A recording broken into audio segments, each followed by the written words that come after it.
2019. június. Your browser does not support HTML5 audio. New Age, Ascension and Disclosure eltérítés. Lisa René. Kedves felemelkedő család! A jelenlegi beavatási ciklussal új lehetőségek nyílnak a magasabb szintű javításra és rehabilitációra, ami hatással van az egyetemes Melkizedek leszármazási vonalakra. Ez a memória helyreállításának új szintjeit is felébreszti, hogy azonosítsa azokat a frakciókat, amelyek történelmileg és jelenleg is az emberiség és a felemelkedési folyamat ellen dolgoznak. Azt vizsgáljuk, hogy kik ezek a frakciók állnak a kollektív ébredés eltérítésére irányuló jelenlegi kísérletek mögött, valamint azt, hogy milyen gyengeségekre játszanak. Ahogy az ENA a napirendjét rejtő fátyolok egyre vékonyodnak, sokan közülünk valódi történelmünk több darabját idézik fel, miközben egyidejűleg aktiválják eredeti tervrajzaink és tudatkódolásunk több aspektusát.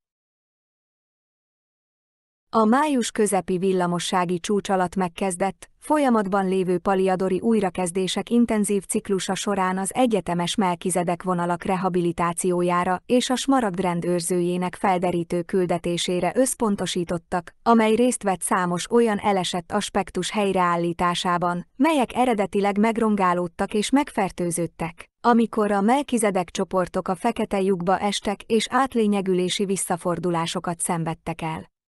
A mesterséges intelligencia hologramjait és a dimenziós toldást, amely magában foglalta az azurit pajzs szándékos korrupcióját a thothiai luciferiánusok által, kivonták a fantommásolatokból, és kiterjesztették a Szentatya akvafi szerkezetére, amely lehetővé teszi az univerzális gyémánt napkódolásának újratervezését Krisztus sophia számára és a Melkizedek család visszakeresésének végrehajtását. Ez része az egyetemes törzsi pajzs hálózat újraösszeállítási folyamatának, és lehetővé teszi a smaragdrend Melkizedek architektúrájának bizonyos szakaszait, amely megnyitja és kiterjeszti a közvetlen hozzáférést a Szentatya elfhez az egyetemes rúd építésén keresztül. Az egyetemes törzsi pajzsnak ez a támogatása lehetővé teszi, hogy a felemelkedő földön élő paliadorian családok és csillagmagok közül többen közvetlenül hozzáférjenek és kommunikáljanak a mindenható smaragdrend őrzőivel, az interdimenzionális szabad világtanácsok eredeti alapítóival és építészeivel. Sokan közülünk a Földön a felemelkedési ciklus alatt a tudatélményeinkből fognak bizonyságot tenni, hogy közvetlen bizonyítékokat mutassanak az ENA csoportok azon tagjai ellen tartott bíróságokon, amelyek a tudatbörtön fenntartására törekedtek a Földön, miközben a Starseeds-t és a lakosságot a rejtett technológiai hadviselés és a sötét entitások zaklatásának számos agresszív formájával célozták meg. Az egyetemes templomos mesterkódolás aktuális témáival együtt, amelyek visszakerültek a jogos tulajdonosokhoz, ez emelte az elesettek tragikus eseményeit, és a kapcsolódó történelmi idővonalakat a thothiai entitások számára, akik kifejezetten részt vettek az emberiség elleni titkos összeesküvésben a Luciferi szövetség végrehajtása érdekében. Ahogy az emberek és a nem emberi csoportok közötti Luciferi szövetség felszínre kerül a tömegtudat tanúságtétele érdekében, ezeknek a thothiai luciferiánus csoportoknak az ellentámadási módszerei a technológiai elmekontroll, a pszichoérzelmi hadviselés és a megtévesztés, az agresszió és a zsarnokság egy másik szintjével szembeni ellenőrzött ellenállás fokozása. Ez jelenleg eszkalálódik a globális szintéren, és folytatódni fog, mivel ezeknek a konfliktusoknak a hatalmas nyomása a színfalak mögött felerősödik. Így a thothiai luciferiánus csoportok és szövetségeseik megszervezik az összes New Age, Ascension and Disclosure közösség tervezett átvételének következő szakaszait a tervezett beszivárgáson keresztül, a Pied Piperek választékának sajátos ápolásával. Ez az ellenőrzött ellenzéki program kiterjed minden olyan 3D-es szervezetre és állami vezetőre is, akiknek van némi hatalmuk és befolyásuk, amelyek összekötik a nagyobb pontokat a bolygószintű korrupció több szintjébe ágyazott kulcsszereplők látása és megértése felé, mint például a gaslighting és a propagandarendszerek, amelyek a geopolitikai légkör számos homlokzatán léteznek, és amelyeket az exopolitikai konfliktusok elfedésére használnak. Az aktuális események és a mögöttük álló személyek jobb megértésének közvetítésével térjünk vissza a bolygói felemelkedési ciklus első nagy mérföldkövéhez, a rácsháborúk kezdetével. Ez az a szakasz, amikor az ENA csoportokat észrevették, hogy a felemelkedési hullámok valóban kezdik felébreszteni a Föld bolygó lakosságát, annak ellenére, hogy az elektrosok berendezések és kerítések netként voltak érvényben. Megkezdődik a harmonikus konvergencia a luciferiánus munkacsoportban. Az 1987-es harmonikus konvergencia óta a Thothian Luciferi és a Galaktikus Föderáció tagjai egy speciális űrmunkacsoportot állítottak össze, hogy teljes mértékben ellenőrizzék az ébredő népességnek adott információkat, a New Age, Ascension and Disclosure mozgalom teljes átvétele céljából. Átfogó, többágú militarizált megközelítést szerveztek annak érdekében, hogy összegyűjtsék és összegyűjtsék az összes olyan technológiai és emberi erőforrást, amelyre szükség lenne egy kiterjedt mesterséges neurológiai hálózat kiépítéséhez csendes hangtechnológiával.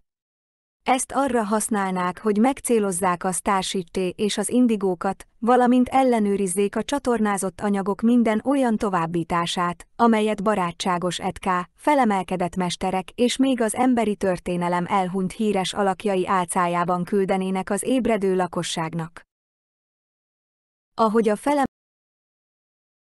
felemelkedési ciklus fokozódott és az emberiséget figyelték, számos barátságos ellenséges megállapodást kötöttek a hüllő rovarszerű kollektívák további támogatásának és erőforrásainak igénybevételére, hogy válogatott elmekontroll technikák és technológiai kerítések beültetésével a nyilvánosságot alávetett székbe kerítsék.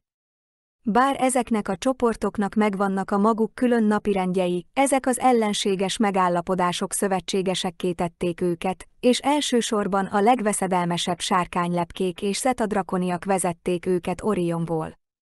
Így a Földön sok emberrel kapcsolatba kerültek és kapcsolatba kerülnek emberi és nem emberi szélhámosok, akik ezekből a műveletekből állnak, amelyek katonai szövetségben állnak, hogy gaslightot kapjanak, és hazudjanak a Föld népének számos globális aggodalomra okot adó témáról, a hírszerzés kezelése és az ellenőrzött ellenállás céljából.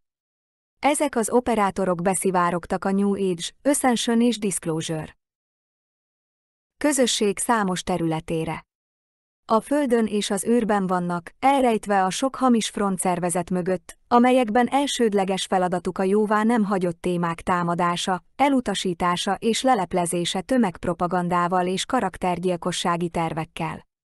A cél az, hogy átvegyenek minden igaz információt a bolygó felemelkedéséről vagy a nyilvánosságra hozatali eseményről, amely történetesen átszivárog a többdimenziós kommunikációs átjárókon, amikor az ébredő emberek könnyebben fogadják a telepatikus átviteleket különböző forrásokból, amelyeket nem lehet megakadályozni. Még az észszerűen jóindulatú entitások is, amelyek válogatott csatornásokkal kommunikáltak, szándékosan hazudtak a New Age lakosságának attól való félelmükben, hogy szellemileg éretlen, erőszakos, harcoló civilizációnk megfertőzi és károsítja civilizációikat. Ennek eredményeként eléggé szorongatták őket ahhoz, hogy a földi embereket a tudattolban tartsák, félve attól, hogy mi történik, ha kollektív faji tudatként kiengednek minket a frekvenciakerítésekből a magasabb dimenziókba. A telefonjátékhoz hasonlóan, mire a földfelszínen kapcsolatba kerülő személy megkapta a hiteles üzenet eredeti, bolygón kívüli továbbítását, ez az intelligencia több szűrőn és kerítésen ment keresztül több dimenzióban. Számos idegen kezelővel együtt dekódolja az elfogadható tartalmat, és törli vagy manipulálja az igaz tényeket. Mire az információ eljutott a földi síkon csatornázó telepatikus emberhez, az információt több közvetítő is meghamisította. Anélkül, hogy az ENA tudatában lenne a pszichológiai hadviselés alapelveinek és a félelemprogramozásnak, amelyet az általános emberi lakosság ellen folytat, az emberek nagyon rosszul voltak felkészülve arra, hogy eligazodjanak a thothiai beszivárgásban. Ezt nehezíti, hogy ilyen kevesen hajlandók fegyelmezni az elméjük fókuszát, vagy felelősséget vállalni a belső árnyékuk eltakarításáért. A végeredmény az, hogy nagyon kevés valós, pontos, jó minőségű információt terjesztettek azok a viszonylag jó szándékú emberek, akik hírszerzési horgonyként működtek a csatornázott információk vagy kapcsolódó kutatási anyagok megosztásában a New Age, a Ascension és a Disclosure közösségekben. Beszivárgás a New Age mozgalomba. Amikor világossá vált, hogy nincs mód a 2000 elején kezdődő bolygói felemelkedési ciklus megállítására, barátságosabb ellenséges ügyleteket kötöttek. Ez lehetővé tette a Thothian csoportok számára, hogy bővítsék erőforrásaikat az ébredő Starseeds és indigos közvetlen megcélzására, valamint elkezdjenek beszivárogni és eltéríteni a növekvő New Age mozgalmat. Ahogy a platinasugár és a magasabb frekvenciájú átvitelek a bolygóhálózat hálózatába áramlottak, ezzel egyidejűleg a Thoth csoport a Galaktikus Föderáció legénységének támogatását kérte a teljes New Age csatornamozgás felügyeletére, amelyben az adásokat elfogták és beszivárogtak, mint az állítólag barátságos ETK álüdvözlő csapatait. A titkos űrprogramok vezetői csatlakoztak a verzióikhoz, és megpróbáltak beszivárogni a legfontosabb bejelentőkbe pontos információkkal, amelyek felfedték a MILAB programokat és a galaktikus rabszolgakereskedelemben való részvételüket. A Thoth csoportok stratégiai szövetségeket alakítottak ki a Galaktikus Szövetség népszerű monikerének felhasználásával, kapcsolatba lépve a kabal, a kormány és az illuminátus vérvonalak kiválasztott tagjaival, akik ezután széles körben beszivárogtak a titkos társaságokba, szabadkőművesek, templomos lovagok és a spirituális közösségekbe. A Galaktikus Föderáció mint emberbarát egy csoport propagandáját arra használják, hogy kisiklassák a spirituális ébredő embereket, és a New Age mozgalomba irányítsák őket. Ez egy csali és kapcsoló taktika, amely az embereket a saját elmekontrolljukba és válogatott félelem alapú hitrendszereikbe helyezi, amelyek megfelelővé teszik őket az alávetett szék szempontjából. Számos népszerű spirituális energiagyógyító rendszerbe beszivárgott a Galaktikus Föderáció, hogy nyomon kövesse és megjelölje az asztrális implantátumok résztvevőit a New Age populációban. A New Age mozgalmat, amely magában foglalja a feltételezett felemelkedett mesterek széles választékából származó információk csatornázását, elsősorban a Luciferi Siriusa csoportok uralják, amelyek a Galaktikus Föderációval és az Astar parancsnoksággal való kapcsolatot használják leggyakoribb aláírásukként. Ezen kívül hamis frontokat és válogatott weboldalakat hoztak létre a különböző népszerű felemelkedett mesterek számára, hogy manipulálják és ellenőrizzék a felemelkedési ciklusról adott információkat, és elrejtsék a valódi történelmet a nemföldi entitásokkal az ébredő földnépesség körében.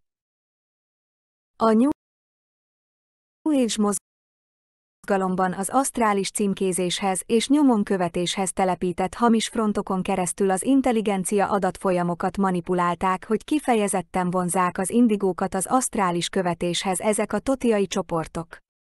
Volt és van egy folyamatban lévő kampány, amely kifejezetten az Indigo 3-akat célozta meg, amelyben a hibrid aspektusok integrálatlan árnyékényét könnyebben köthetik ezek az irányító entitások a mellékletekhez, a birtokláshoz és az asztrális nemi erőszakhoz. A 2000-es évek közepén előtérbe került és folyamatban lévő egyik legnépszerűbb hamis frontművelet az volt, hogy a mesterséges intelligencia adatfolyamait egy hamis Mihály arkangyaltól a New Age mozgalom válogatott csatornáihoz irányították, és ezeket az adásokat nagy mennyiségben robbantották fel az interneten. Michael hamis csatornáinak műveleti bázisa az aranysasrácson található, amelyet pszichotronikus fegyvernek szereltek fel. Ezt arra használják, hogy dezinformációt közvetítsenek a nyilvánosság félrevezetése érdekében, vagy az igazság apró rögöket, amelyeket mérgező hazugságokkal fűznek össze, hogy károsítsák a tisztánlátást. Ezt szándékosan az indigókra és a csillagmagokra irányították azzal a kísérlettel, hogy kisiklassák folyamatos ébredésüket, és végül nyomon kövessék őket a testelrablás vagy a sötét portál birtoklása érdekében, amikor ez az emberi lélek Mihály arkangyal kommunikációjának leple alatt áll. A thothiai anunnaki csoportok militarizált stílusú pszichológiai hadviselési taktikát szerveztek a Galaktikus Föderációval, hogy tovább zsákmányolják az elsősorban nyugati zsidó-keresztény lakosság szellemi és érzelmi vágyait, hogy az asztrális síkon a hamis felemelkedési mátrikba vezessék őket, hogy a halál folyamán elfogják a lelket. A luciferi thothiai csoportok jelenleg a felemelkedés ősi ezoterikus tanításaiban egy sor csavart féligazságot adnak át a gúru és kereső archetípusoknak, amelyek szándékosan a hallgatóság tudati rabszolgaságára irányulnak. A csatornázott közvetítések közül sok azon az információn alapul, amelyet az Atlantean Mystery Schools, a Brotherhood of the idővonalán terjesztettek, amely megszerezte az ellopott kódolt információk ősi írásos fordításait az egy törvényében. Ezeket a feljegyzéseket Thoth elérte és lefordította, majd az Emerald Tablets kiadásával újra csomagolta. A New Age mozgalomba átvitt Emerald tableteket erősen eltérítik és mesterséges intelligenciával és agykontroll programozással ágyazzák be annak érdekében, hogy vonzzák az atlanti vagy misztériumiskolai emlékekkel spirituálisan ébredőket, majd címkézzék és kövessék ezeket a csoportokat az elmekontroll és a spirituális elnyomás érdekében. Ez a hamis felemelkedési információ a New Age spirituális mozgalommá fejlődött, amelyben a csoportos gondolkodás az elmekontrollta rejtett tudatalatti félelmek megcélzására hajtották végre, miközben a személyiségben lévő tudatos elmét arra irányították, hogy kifejezetten távolítsa el vagy blokkolja a kellemetlen szempontok és sötét témák tudatosságát. Annak megakadályozása érdekében, hogy egy személy szembenézzen a félelmekkel, vagy blokkolja az észlelési látást, az agykontroll kondicionálás erős átvitele a negatív ego viselkedés és az önállítás állandó megerősítésén keresztül, amely ösztönzi a sötétség létezésének tagadását. A New Age csoport úgy gondolja, hogy a Thothian anunnaki csoportok által művelt polarizálódik a boldogság és az önelégültség asztrális téveszméiben, amelyek tovább ösztönzik a félelemen alapuló tagadás és megtévesztés káros állapotait. Ezek a rendszerek jutalmazzák a személyes felelősség hiányát a tetteiért, valamint a valóság sötét, kellemetlen és árnyékos aspektusainak folyamatos elutasítását. A legtöbb ember, aki tagadja a sötétség létezését annak számos formájában, teljesen retteg, hogy szembenézzen a valódi és pontos tényekkel arról, hogy mi történik a Földön a bolygói felemelkedési ciklus során. Azok az emberek, akik a leginkább rettegnek a sötétségtől, vagy akiket a félelmek traumatizálnak, a leginkább hajlamosak a New Age elmekontroll eltérítésre.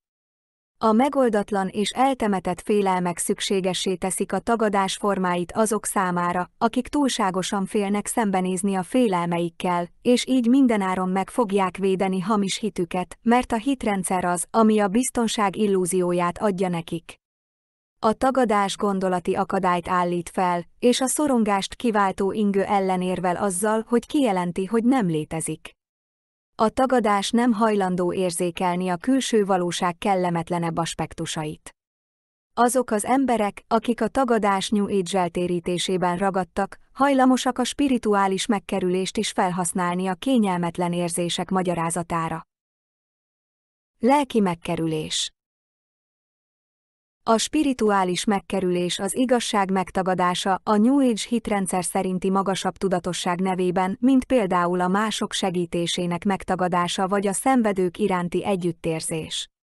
Például ez gyakran megtörténik a sátáni rituális bántalmazás és a fekete mágusok áldozataival, akiknek sokszor elmondja a New Age csoport, hogy karma vagy negatív viselkedésük miatt hozták magukra ezeket a sötét támadásokat.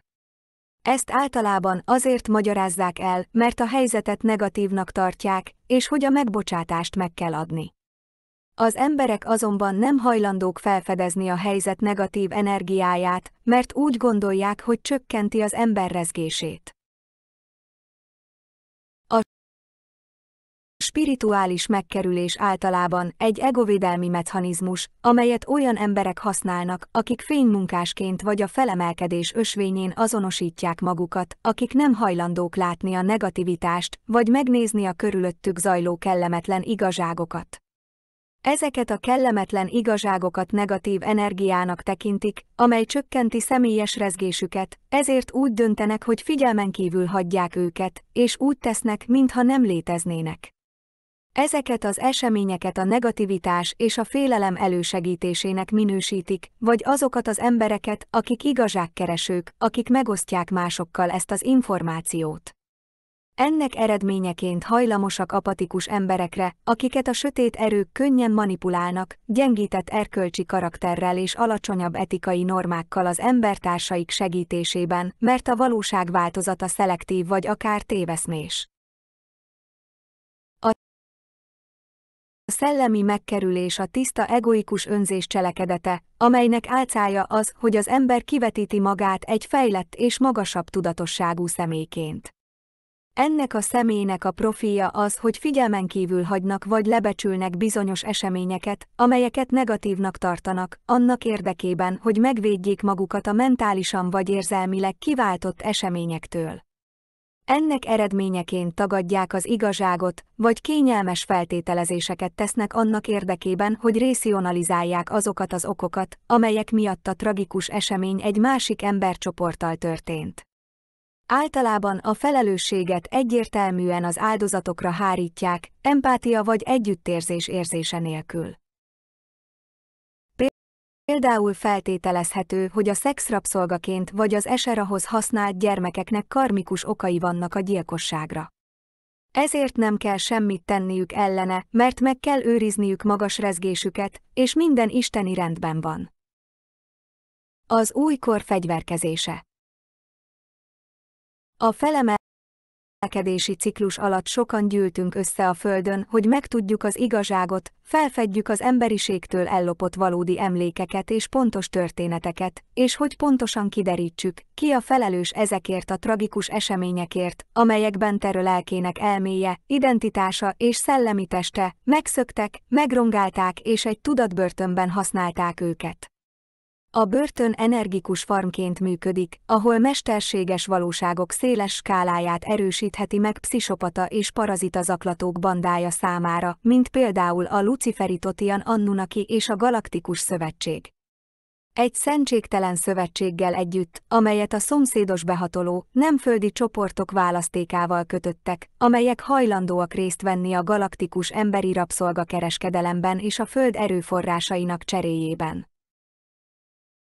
Ezeknek a szervezett csoportoknak, amelyek a Thothian Luciferian, a Galaktikus Föderáció és a kapcsolódó negatív idegen napirendeket szolgálják, a legfontosabb cél annak biztosítása volt, hogy a földi emberek többsége ne ébredjen fel arra, hogy tudatbörtönben vannak.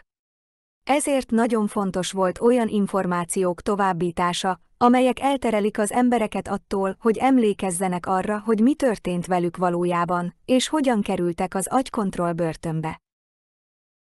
Így a pszichológiai hadviselési taktika militarizálását ernyőként kiterjesztették számos jóvá nem hagyott témára, amelyek a felemelkedési ciklus során bekövetkezett változó tudat eredményeként merültek fel.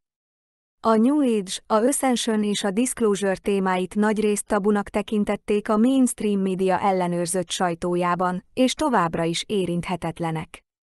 Az érinthetetlen azt jelenti, hogy ha egy prominens személy nyilvános nyilatkozatot tesz egy érinthetetlennek tartott témában, függetlenül attól, hogy az pontos és őszinte-e, akkor az illetőt nyilvánosan keresztre feszítik és privát módon fenyegetik. Potenciálisan elveszítik karrierjüket, státuszukat és pozíciójukat a közösségükben és társaik csoportjában. A globális elmekontroll jelenlegi terepén a nevetségesség a negatív égó leghatásosabb fegyvere, és minden szervezet iparágban használják, beleértve a spirituális közösségeket is, amelyek a legrosszabb bűnelkövetők közé tartozhatnak. Ez a pszichológiai hadviselés egyik alapelve, ha valaki nem ért egyet az ellenőrzött narratívával, és nyilvánosan beszél ezekről a nézetekről, akkor gazdasági és társadalmi terrorizmusnak lehet kitéve, amelyben személyesen kiközösítik, vádolják és büntetik személyes nézeteikért. Mindazonáltal az ébredő csoportok és az aggódó polgárok, akik érdeklődnek egy vagy több érinthetetlen téma feltárása iránt, az alternatív médiámozgalmak, például az UFO-MUFON, az igazságosztó mozgalom, a QAnon és a New Age, Ascension és Disclosure mozgalmak saját oldalát képezték. E közösségek közül sok olyan témák köré szerveződött, amelyeket független újságírók és tapasztalatok kutatnak, és amelyeket az ellenőrzött mainstream összeesküvéselméleti szakembereknek bélyegezne. Ezt becsmérlő kifejezésként használják a médiában, hogy arra következtessenek, hogy ezeket az ötleteket őrült emberek alkotják.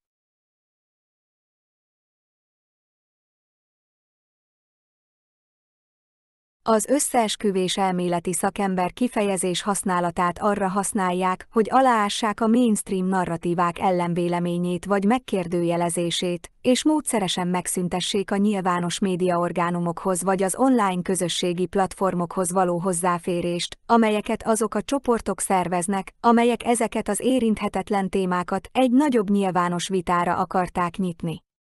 Amikor valaki közvetlen fenyegetéseket és támadásokat tapasztal a sötét portál embereitől és a sötét erőktől, mert pusztán tiszteletteljes és együttérző párbeszédet nyitnak egy érinthetetlen témáról, az első reakció sok és zavartság lehet. Ebből a tapasztalatból világossá válik, hogy nem vagyunk szabadok, hogy tudattolban élünk. Aki ezt nem hiszi el, az csak próbáljon meg nyíltan beszélni ezekről a témákról bármilyen környezetben, és figyelje, mi történik. Ezeknek az alternatív mozgalmaknak sok alapesetben vannak vezetői, amelyek meteorikus online nyilvános státuszba emelkednek, és több közösségi platformon is vírusossá válnak, majd belülről összeomlanak és teljesen kioltódnak, és néhány éven belül lángba borulnak. Mi történt? A pszichológiai hadviselés alapelvei, oszd meg és hódítsd meg belülről, az intelligencia és a vezetés beszivárgása a nagyság és a negatív égó téveszméivel, a megkülönböztetés és a tudatosság hiánya az ellenőrzött ellenzékkel szemben, amelynek célja, hogy elpusztítsa azokat a szervezeti elveket, amelyeken a közösség mozgalma alapult. Nincsenek balesetek, és semmi sem véletlenszerű, a sötét munkacsoport nagyon szervezett és nagyon hatékony. Minden területen megtámadják a leggyengébb láncszemeidet, beleértve azokat is, amelyeket szeretsz, amelyek a legsebezhetőbbek, például partnereket, gyermekeket és házi állatokat.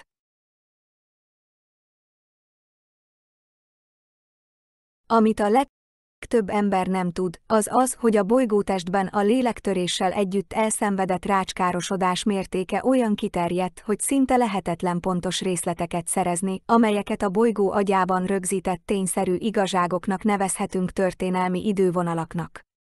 Senki sem tudja pontosan megmondani, hogy mikor történik a közzététel, vagy megjósolni a jövőbeli eseményeket ezen a konkrét napon és időpontban, ebben a ciklusban lehetetlen, ha nullapontban és egyidejű spirálidőben utazik.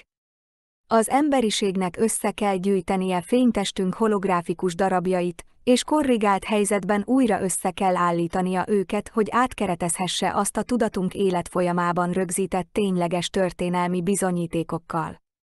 Tudatunknak vannak olyan élményei, amelyeket soha nem lehet kitörölni, és ezt a tartalmat a bolygó agyának rehabilitációján keresztül osztjuk meg, amikor újra összerakjuk és visszanyerjük szellemi testrészeinket, és felemelkedünk. A Földet elektrosokkos elmekontroll módszereknek vetették alá, és energikus implantátumokat adtak be az egész populáció elnyomására, valamint a mesterséges valóságot többdimenziós hologramokba vetítették, hamis történetekkel és hamis idővonalakkal rögzítve. Ez azt jelenti, hogy ki kell nyernünk a mesterséges valóságot, és el kell távolítanunk a mesterséges intelligencia hologramjait, hogy lássuk, mi hamis és mi valóságos az emberi tudat tapasztalatában. Ez azt jelenti, hogy senkinek sincs meg az igazság minden darabja, és az emberi fajnak össze kell fognia és egyesülnie kell ahhoz, hogy lelkileg meggyógyuljon. Hajlandónak kell lennünk mélyre ásni magunkat, hogy megtaláljuk az igazságrögöket a tudattestünkbe temetve, miközben eligazodunk az ENA ködösítésének és az elme által irányított zűrzavarnak ebben a levesében. Az emberiség összezavarodottságának és kimerültségének megőrzése egy pszichológiai hadviselési stratégia, amelyet a zűrzavar elvének taktikájának neveznek, hogy tömeges hazugságokat terjesszenek az igazság darabjaival keverve, hogy megzavarják a lakosságot. Egy olyan kultúra ápolása, ahol senki sem érzi úgy, hogy megbízhat egymásban, és semmi látszata sincs annak, hogy felismerjék, mi az igazság és mi a hazugság. Ez az űrzavar ellopta valódi szellemi identitásunkat, és vakká tesz bennünket az emberi tudat felett dúló jelenlegi háború tudatára, amely a fátyol mögött és a világ színpadán zajlik. New Age asztrális boldogság. Az egyik legvonzóbb módja annak, hogy a thothiai csoportok manipulálják a New Age-t, az asztrális boldogság állapotának előmozdítása a spirituális fogyasztás ügyes marketingjén keresztül, amelyet sokan asztrális drogosként sorakoznak fel, hogy hamis szeretetet kapjanak az asztrális sík implantátumaiból, miközben részt vesznek ezekben a visszavonulásokban. Van egy manipulált asztrális boldogság állapota, amely egyfajta érzelmi kondicionálás az addiktív válaszminták aktiválására, miközben részt vesz a New Age csoport számos modalitásában, amelyeket a thothiai entitások eltérítenek. A visszavonulások, amelyek megkarcolják a felszínt, és lehetővé teszik számunkra, hogy érezzünk valamit, lehetővé teszik, hogy kipipáljunk egy dobozt, amely később átalakul, túl vagyok ezen az árnyékon, mert már foglalkoztam ezzel.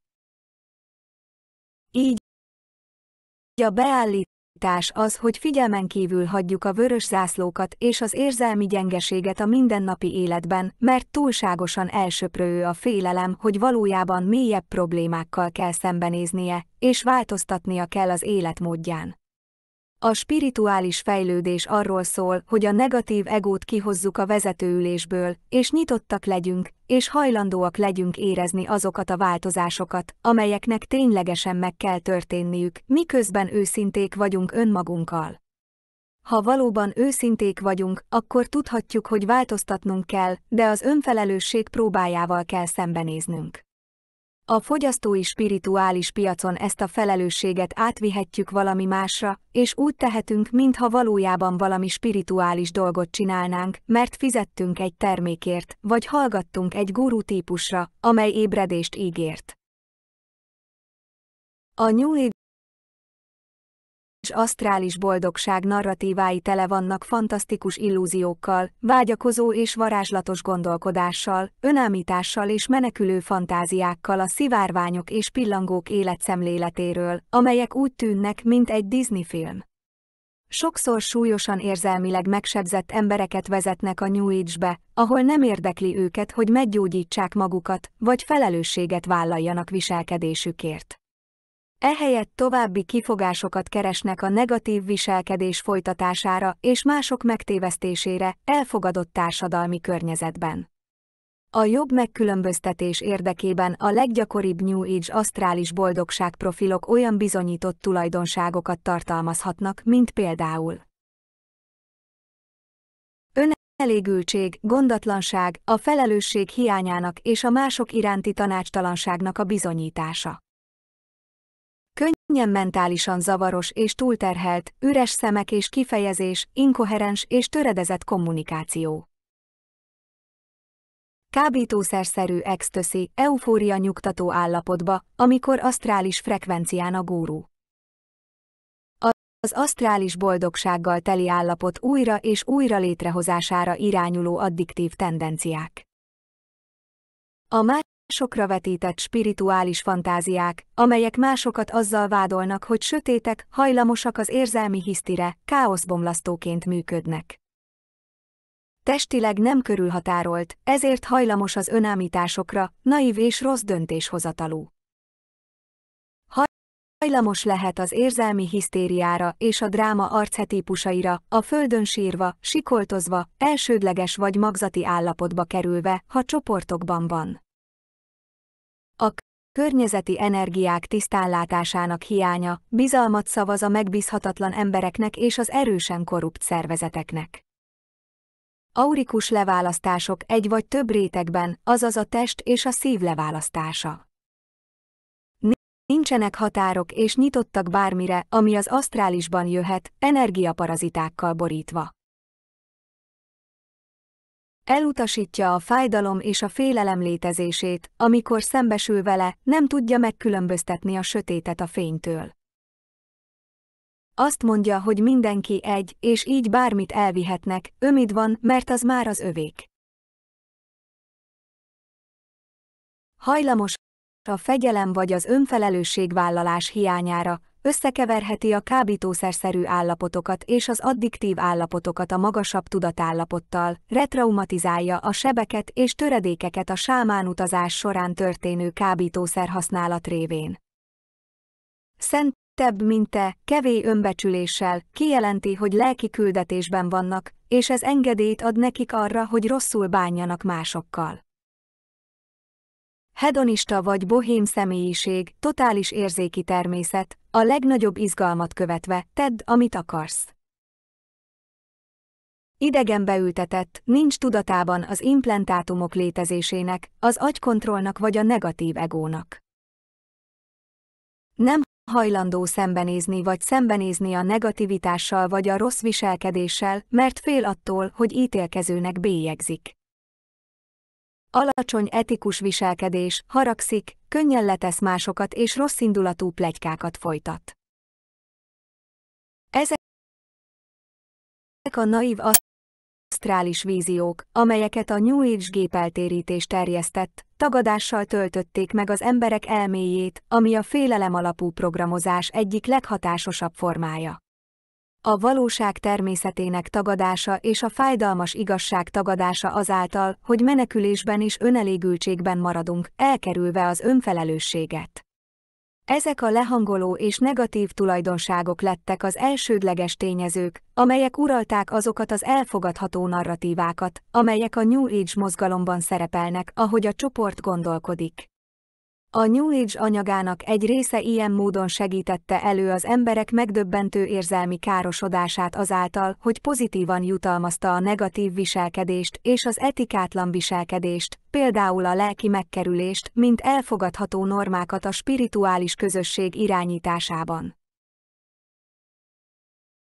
Van egy téveszmés pszichózis, amelyet terjesztenek és elősegítenek, hogy a nagyon negatív viselkedést elfogadható viselkedésként alakítsák és erősítsék meg néhány New Age körben, annak érdekében, hogy ezeket az embereket házigazdákká és alvókká tegyék a Thothiai Luciferiánusok szolgálatában. A New Age eltérítés az, amit olyan csoportokban hoztak létre, akik nem hajlandók felnőni vagy felelősséget vállalni viselkedésükért és felelősséget vállalni az életükért, így elkötelezve magukat egy személyes értékrend mellett, amely spirituális érettséggé és önintegritássá fejlődik. A megrendezett katonai stílusú hatalomátvétel összefüggésében a New Age, a Ascension vagy a Disclosure információk általános terjesztését, amelyet az agykontrollkezelők adnak ki, arra használják, hogy teljes mértékben átvegyék az irányítást a jóváhagyott témák és a jóvá nem hagyott témák kijelölése felett. Ezeknek a peremtémáknak egy része egyre elfogadhatóbbá válik a mainstreamben, nagyobb közönséget szerezve a masszívan növekvő kereskedelmi iparágakból, mivel a New Age témákat több millió dolláros márkaépítési lehetőségekké alakították. Például egy nagy sikerű televíziós műsor sikere után ma már elfogadható az ősi idegenekről beszélni, amelyek néhány ezer évvel ezelőtt részt vettek az emberi történelemben, de továbbra is elfogadhatatlan, hogy most idegenekről beszéljünk velünk itt a Földön. Harca nyilvánosságra hozatalért és az ellenőrzött ellenállásért. Az emberiség rejtett, többdimenziós harcot vív a nyilvánosságra hozatalért, amely fokozatosan történik, amikor a kollektív tudat a felemelkedési ciklus eredményeként magasabb dimenziós síkokra tolódik. Nyilvánvaló, hogy a közzétételi mozgalom eltérítése történt annak érdekében, hogy teljes ellenőrzést szerezzenek az adott tartalom nyilvánossággal való megosztásának módja felett. Ez az ismerős narratívák és ugyanazon propaganda taktikák terjesztésével történik, amelyeket a célközönség és a kulcsszereplők pszichológiai manipulációja céljából használnak. Ahhoz, hogy a propaganda hatékony legyen, szócsövével kell rendelkeznie, olyan kulcsszereplőknek vagy hatalmi pozícióban lévő személyeknek kell lenniük, akik jelentős ellenőrzést gyakorolnak a tömegkommunikációs média felett, akikről úgy gondolják, hogy hitelesek a nagy közönség előtt, ami pénzt keres nekik. Az ellenőrzött ellenzék az a kiszámítható manipulációs taktika, amely kulcsembereket helyez kulcspozíciókba és egy adott mozgalom vezetői szerepébe, akik sokszor hirtelen megjelentek, és hihetetlen tényeket vagy csodálatos igazságrögöket kínáltak a nyilvánosságnak. Lehet, hogy ez egy szakértő személyiség, aki egy nagy online követőt szeretne összegyűjteni a kabalaháborúk terjesztésével a QAnon mozgalomon keresztül. Lehet, hogy ez egy gurú személyiség, amely DNS aktiválást kínál, és képes bármit megnyilvánulni, amit csak akar. A szenzációhajhászás, a marketing vagy az ilyen szintű információk átadására szolgáló egyéb módszerek eredményeként hatalmat és befolyást szereznek az összegyűlt emberek mennyiségéből, valamint az online kattintásokból és a termékeikre költött pénzből, vagy az eseményeken való megtekintésükből. A hatalom és a befolyás olyan erők, amelyek révén Pied Piperré válnak, olyan emberré, akit ünnepelnek, imádnak vagy hőssé tesznek. Látszólag bármilyen irányba vezették a hiszékeny embereket, amikor végül bárányruhás farkasként helyezték el őket, hogy kisiklassák és eltérítsék a mozgalom eredeti céljait. Az ellenőrzött ellenzék stratégiája akkor működik a legjobban, ha a tömegek hiszékenyek, hiányzik belőlük a kritikus gondolkodás, és képtelenek összekapcsolni a pontokat, és nem tudják megnézni, hogy az ellenőrzött gazdálkodó egységtől származó információk tétlensége vagy manipulálása valójában milyen előnyökkel jár az ellenőrzést gyakorló gazdálkodó egység számára.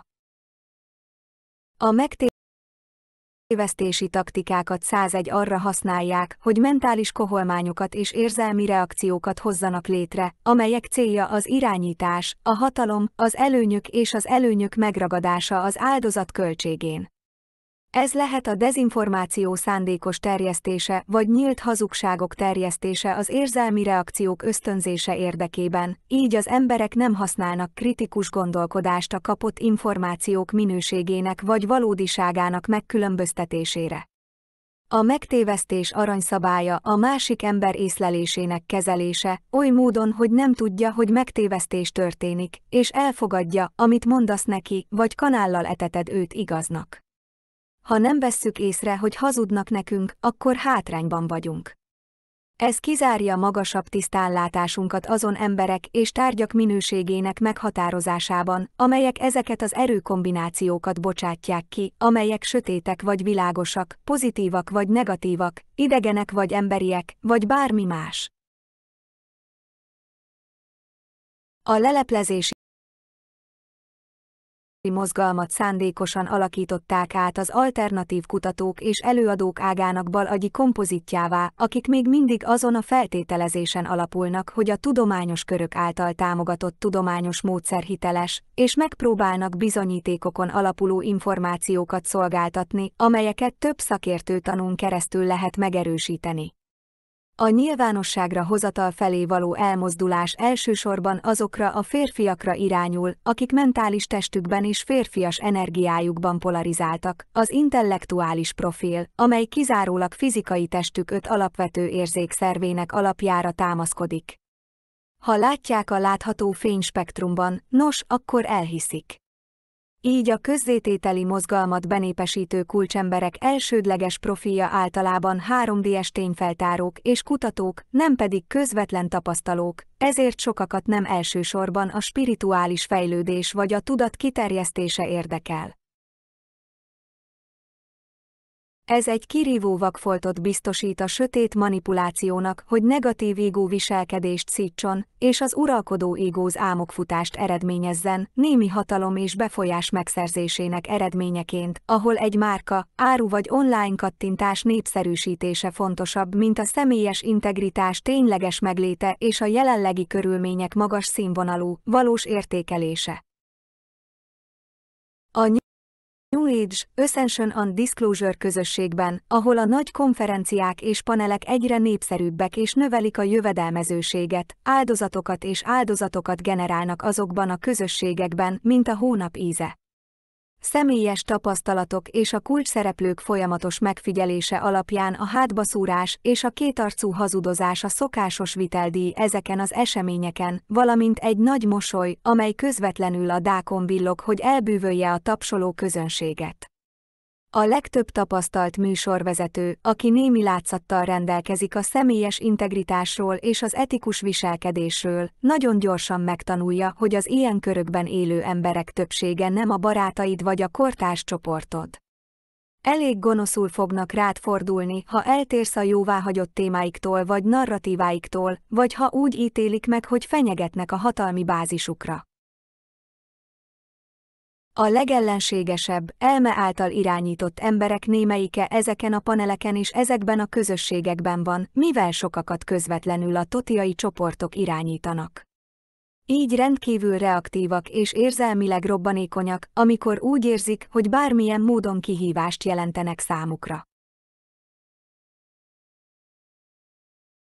Mindazonáltal a nyilvánosságra hozatali eseménynek végül meg kell történnie annak érdekében, hogy felfedje azokat a megtévesztéseket, csalásokat és emberiség elleni bűncselekményeket, amelyeket azok az emberek és nem emberek követtek el, akik összeesküvést szőttek a globális emberi rabszolgaság és elmekontroll rejtett létrehozására, végrehajtva az ENA csoportok tervét a világ szenvedésének felbújtására egy tudatbörtön létrehozása céljából.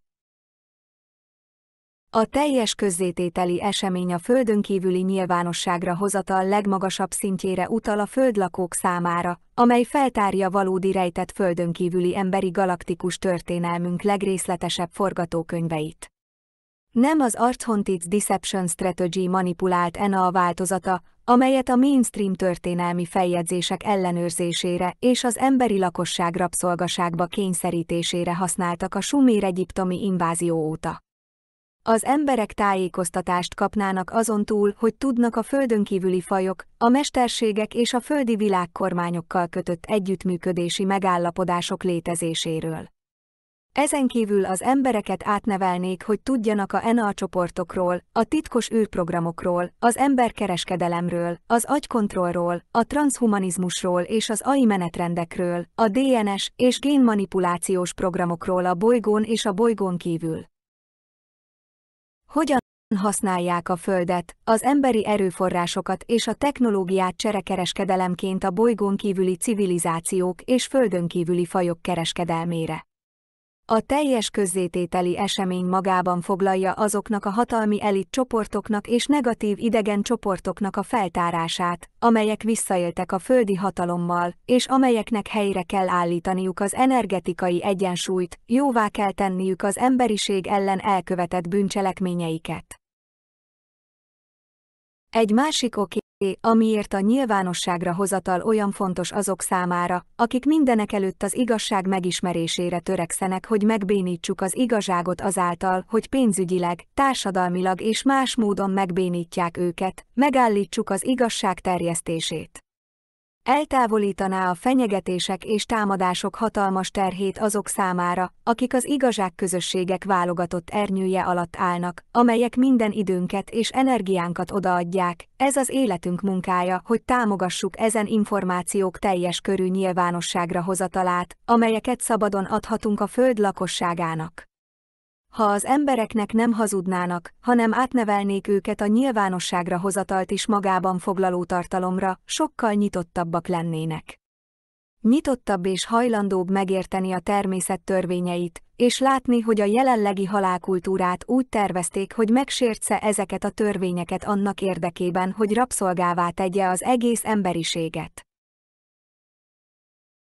Sok mindent, amit ma a világ embereinek ártanak, csak kritikus gondolkodással, józan ésszel és azzal a képességgel lehetne megállítani, hogy csökkentsük az önzést és a kapzsiságot. Ha már az önzésről és a kapzsiságról beszélünk, annak érdekében, hogy jobban megértsük a Thothian Luciferians, a TE entitásokat és a Galaktikus Föderáció történelmi idővonal tragédiáit a Földbolygón, vissza kell mennünk az időben, hogy felfedezzük a Lucifer címe mögött rejlő eredeti jelentést. Ki az eredeti Lucifer? A Lucifer cím eredeti használata azokból a kollektív fajokból származik, amelyek az Anunnaki fajok Nibirui vonalaiból származnak, amelyek tovább egyesültek a Totenki Anunnaki és a Fallen Seraphim fajokkal. A Földbolygón az angyali-emberi vetés utolsó fordulói során a Totenki Anunnaki csoportok megállapodásokat kötöttek a smaragd őrzőkkel, amelyben a reprezentatív faji vonalaik rehabilitációját kérték, azzal a szándékkal, hogy részt vegyenek DNS-ük rehabilitációjában és regenezisében. Amikor azonban ezek a DNS regenezisek és genetikai spirituális gyógyító programok megkezdődtek, azonnal leváltoztak, és csatlakoztak a versengő Anunnaki csoportok népírtó programjaihoz az emberek ellen. Következetesen a Föld megosztására és meghódítására irányuló működési módjuk könnyű értelem pszichológiai hadviselést mutatott, amely magában foglalja a hamisság, a megtévesztés és a gaslighting taktikák állandósítását saját napirendjükhöz, amelynek célja más fajok rabszolgasorba taszítása.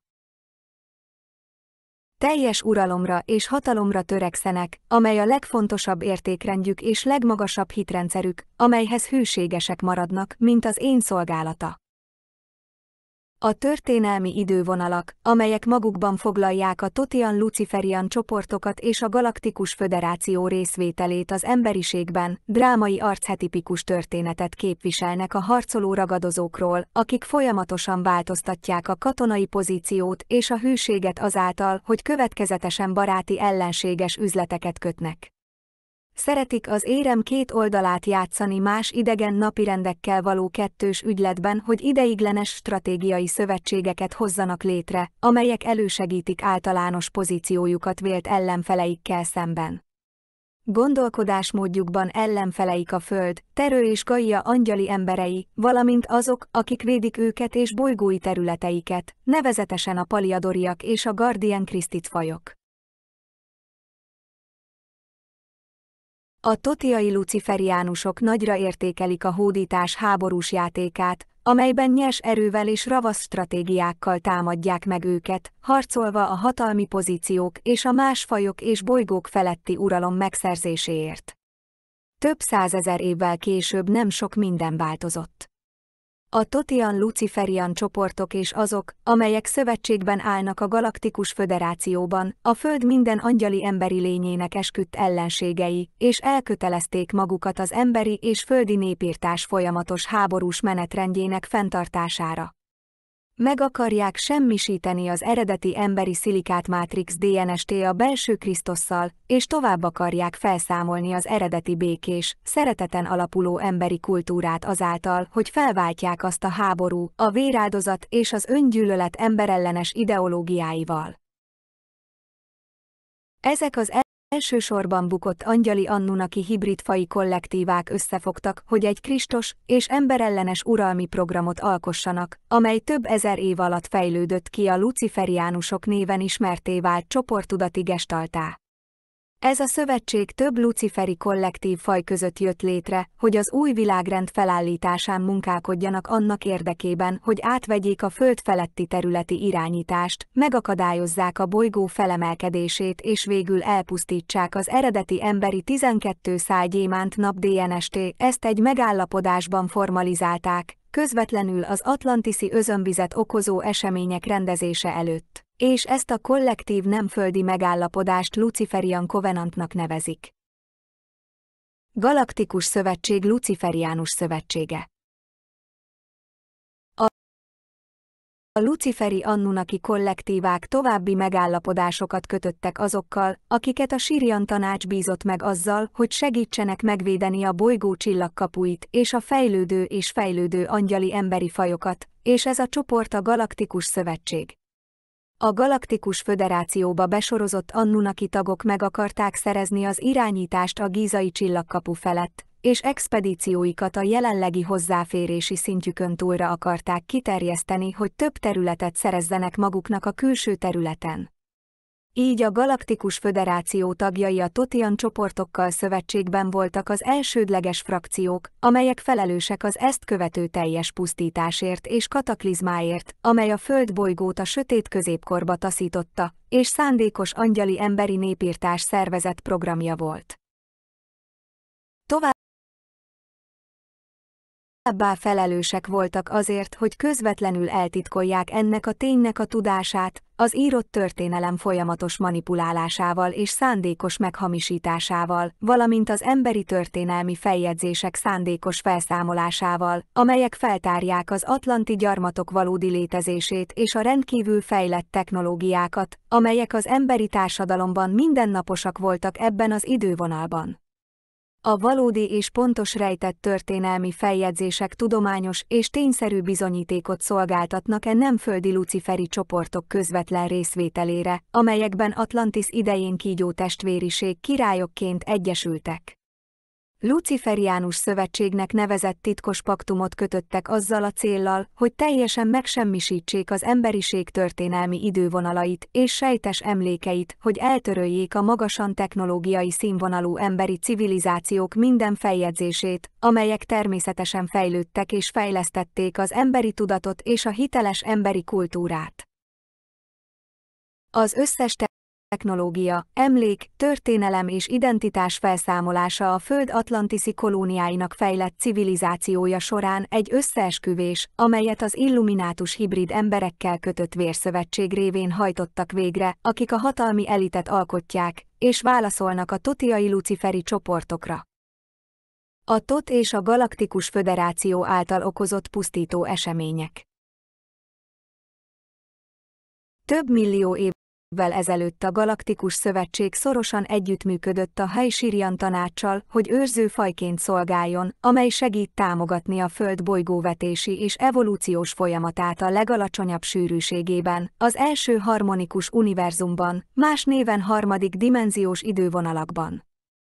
Körülbelül 50 000 évvel ezelőtt a gízai nagy piramist harmonikus rezonátorkamraként építették egy interdimensionális portálrendszeren belül, amelyben a látogató űrhajók időutazást és nagyon gyorsan hozzáférhettek a földi síkhoz, különösen, ha valamilyen beavatkozásra volt szükség. Ez jelölte a csillagkapu helyét és a belső földhöz való hozzáférést is. A nagy piramis építésének ciklusa vagy az atlantiszi előtti időkben a Galaktikus Föderáció feladata volt, hogy megvédje a csillagkapu portált és a benne lévő felemelkedési kamrát, és beavatkozzon az ellenséges behatolók, például az Anunnaki ellenállás támadása esetén. A Föld legfontosabb csillagkapuján ezeknek a technológiáknak a kiépítése és karbantartása mögött meghúzódó valódi szándék azonban az volt, hogy kihasználják a thothiai luciferiánus csoportok által titokban végrehajtott teljes uralmi menetrend érdekében. A nagy piramis a kék láng Melkizedek spirituális felemelkedési program rejtélyes iskolája volt, és hogy segítsen felgyorsítani a DNS összeállítást a portál áthaladásához a szfinx alatt található belső földportálon keresztül. Az Anunnaki Melkizedekek néhány patriarchális csoportjára hatással volt Thoth és figyelmen kívül hagyta az egytörvénye tanításokat, így közvetlen konfliktusba kerültek a kék láng Melkizedekekkel, akiknek közvetlen hozzáférésük volt a portálokhoz. Egyre ellenségesebbé váltak, amikor megtiltották nekik a nagy piramishoz és annak felemelkedési kamráihoz való hozzáférést. Így egy nagyobb csoport ellenállást szerveztek Atlantisban azzal a tervvel, hogy felrobbantják a védőerőteret, hogy robbanások kilövésével átvegyék az irányítást a gízai csillagkapu felett. Céljuk elérése érdekében igénybe vették a Galaktikus Föderációban lévő szimpatizánsok támogatását, mivel sokan eredetileg az Anunnaki vonalakból származtak, és úgy érezték, hogy őket is igazságtalanul diszkriminálják, és erősebbek, mint az egy törvénye tanításai. A Sirius A-ból való beszivárgás eredményeként a Jehovian Anunnaki átvette az irányítást a Galaktikus Föderáció és az Astar parancsnokság felett, csatlakozott a Luciferian szövetséghez, és megtervezte az atlanti kataklizma utolsó szakaszait azzal a céllal, hogy felszámolja a Föld történelmi feljegyzéseit és technológiai ismereteit, visszaküldve a Föld lakóit a sötét középkorba.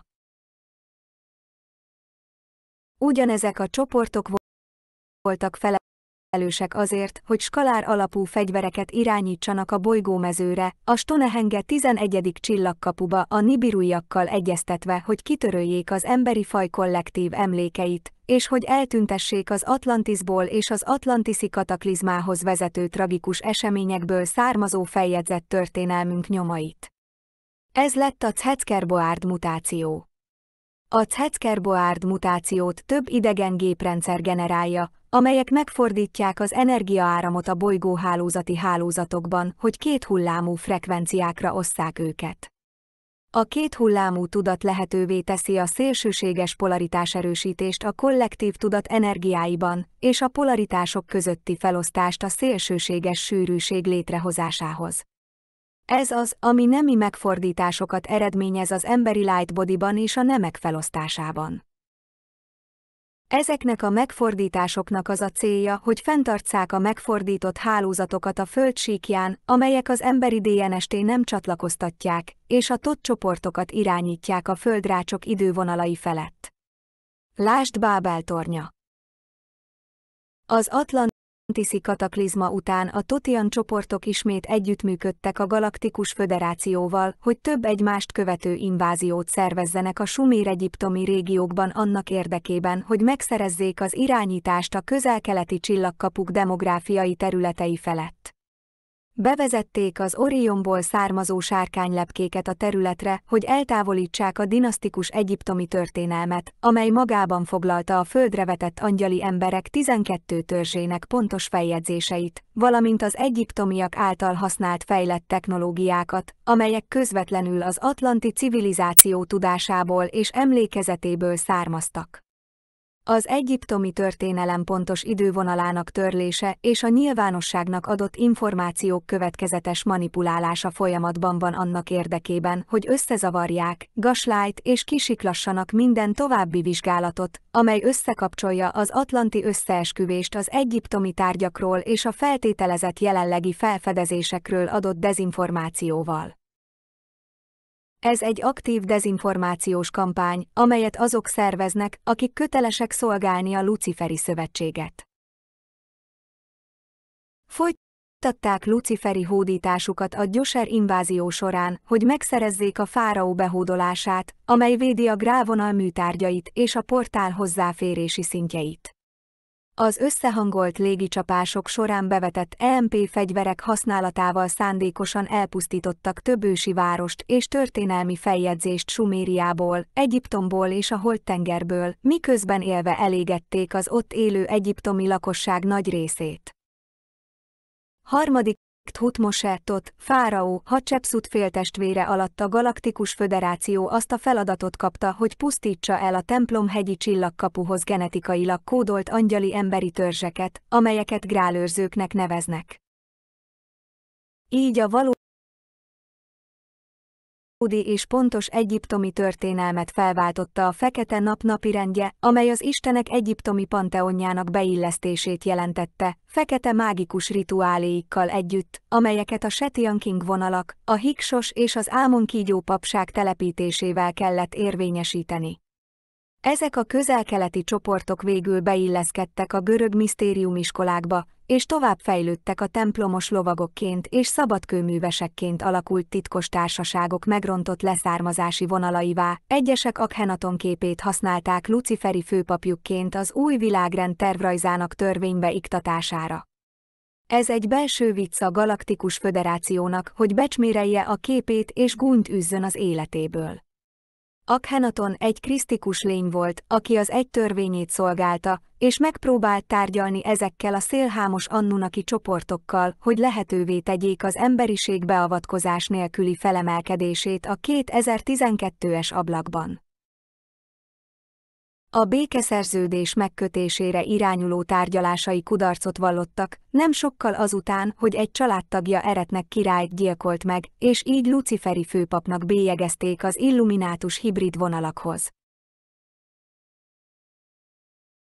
A Galaktikus Föderáció együttműködik az ENA csoportokkal a világuralom érdekében, és az agykontroll propaganda mögött állnak, miszerint az Anunnaki a Föld és a naprendszer istenei, és isteni angyalokként hirdetik magukat, akik visszatérnek, hogy segítsék az emberiség felemelkedését, hogy elcsábítsák a Föld lakosságát, hogy alárendeljék magukat az új világrend rabszolgasági programjának. Thothian Leviatán új világrend. A végső atlantiai kataklizmához és a gízai csillagkapu rendszer féregjukainak betöréséhez vezető számos esemény megszervezése csak az első lépése volt az Anunnaki Thothian csoportok és a Galaktikus Föderáció közötti munkaszövetség megvalósításának, amelyben egyesítették erőiket, hogy az új világrenden keresztül biztosítsák uralmi programjukat a bolygón.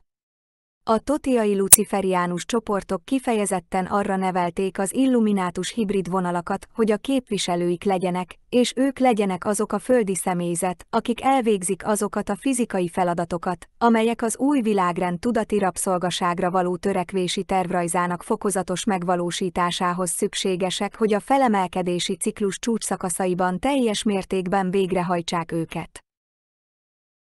Ezeket az emberi Anunnaki hibrideket kondicionálták, ültették be és készítették fel arra, hogy ők legyenek az elsődleges luciferi vérvonalak, amelyeket a globális bolygói vezetés legmagasabb echelonjába sorolnak, és pontosabban a Thothian Leviathan vagy illuminátus vérvonalak néven válnak ismertté. A luciferiánus művelt Thothian Leviathan vérvonalakat az észak-amerikai kontinensre küldték, hogy megszerezzék az irányítást a Szerőszótögrual csillagkapu felett, és előkészítsék az Amerikai Egyesült Államok alapjait. Ezt a demográfiai helyet jelölték ki az új Jeruzsálem építészetének lefektetésére, amelyet a Leviathan entitások irányítottak, azzal a céllal, hogy a társadalom fő ellenőrző pilléreit az észak-amerikai löi vonalakra építsék, amelyek támogatták a tudati tervrajzot, hogy végül megnyilvánuljon a globális új világrendről alkotott elképzelésük. Az Egyesült Államok szárazföldi tömegét választották a Thothian és a Leviathan entitások központi parancsnokságának epicentrumának a katonai ipari komplexum és a fekete műveletek programjainak végrehajtásához, amelyek az embereket és a nem embereket számos titkos hírszerzési programba és titkos űrprogramba egyesítették. Az Egyesült Államok titkos vezetésük alatt az elsődleges világkatonai hatalommá vált, hogy felkészüljön a végső konfliktusra vagy a Megiddo csatára, amely a Föld és az emberiség feletti teljes ellenőrzés megszerzésére szolgált, amikor a csillagkapuk megnyíltak és a bolygói felemelkedés megkezdődött. És ezzel el is érkeztünk a még mindig játékban lévő jelenlegi globális menetrendekhez, miközben a felszíni földért folytatott harc folytatódik a luciferi szövetséghez hűekkel, akik minden tőlük telhetőt megtesznek az új világrend célkitűzéseinek megvalósítása érdekében, a szocializmus lepl alatt és a kommunizmus pokoli gödrébe, az emberi rabszolgaság tervrajzába, amelyet Marxnak adtak a fekete napoktól. Kérlek, csak azt vedd el, ami hasznos a lelki fejlődésedhez, és dobd el az összes többit. Köszönöm a bátorságotokat és a bátorságotokat, hogy igazságkeresők legyetek. Isten vagyok, szuverén, szabad. A következőig maradj az Evötár Krisztus Sophia szíved fényerejében. Kérlek, legyetek kedvesek magatokhoz és egymáshoz. GSF. Szeretőszívvel, Liza.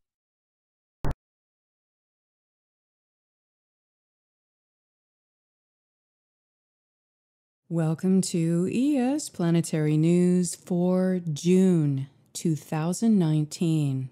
Our theme for this month, New Age, Ascension and Disclosure Hijack.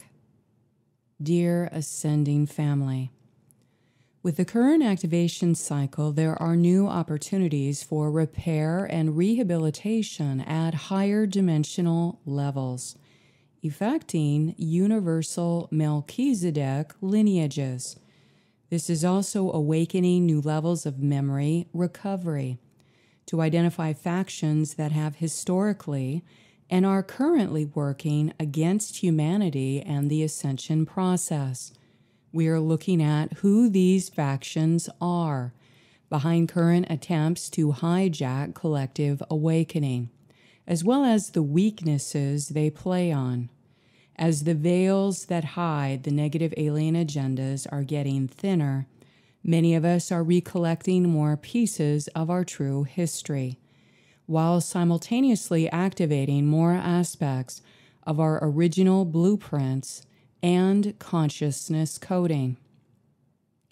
During the intense cycle of the ongoing Palladorian activations that commenced during the mid-May electrical peak, there has been a focus on the rehabilitation of the universal Melchizedek lineages and the Emerald Order Guardian Reconnaissance mission, involved in the recovery of many of the fallen aspects that were originally corrupted and infected when the Melchizedek factions fell into the black hole and suffered Metatronic reversals.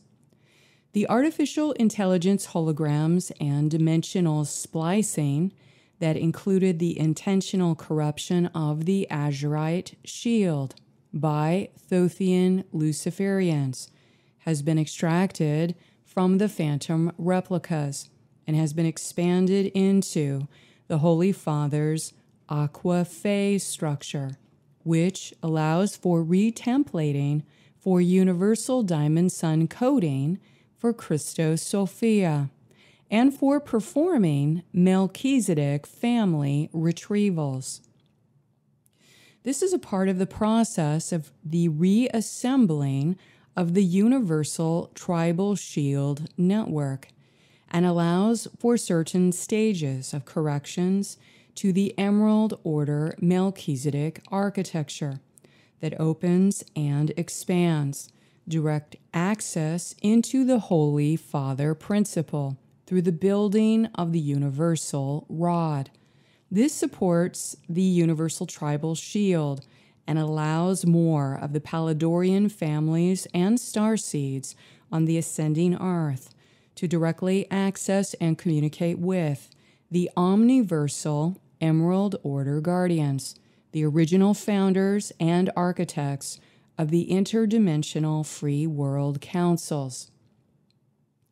Many of us on the earth during the ascension cycle will give testimony from our consciousness experiences to show direct evidence in the tribunals held against those in the negative alien groups that have sought to maintain a consciousness prison on the earth while targeting the starseeds and awakening population with many aggressive forms of covert technological warfare and dark entity harassment. Along with the current themes of the Universal Master Templar coding being returned to the rightful owners, this has elevated the tragic events of the fallen and the related historical timelines of the Thothian entities specifically involved in the covert conspiracy against humanity to carry out the Luciferian covenant. As the Luciferian covenant between humans and non-human groups comes into surface view for mass consciousness witnessing, the counterattack methods of these Thothian Luciferian groups are to ramp up technological mind control, psycho-emotional warfare, and controlled opposition to another whole level of deception, aggression, and tyranny. This is escalating right now in the global scape and will continue as the immense pressure of these conflicts are amplifying behind the scenes.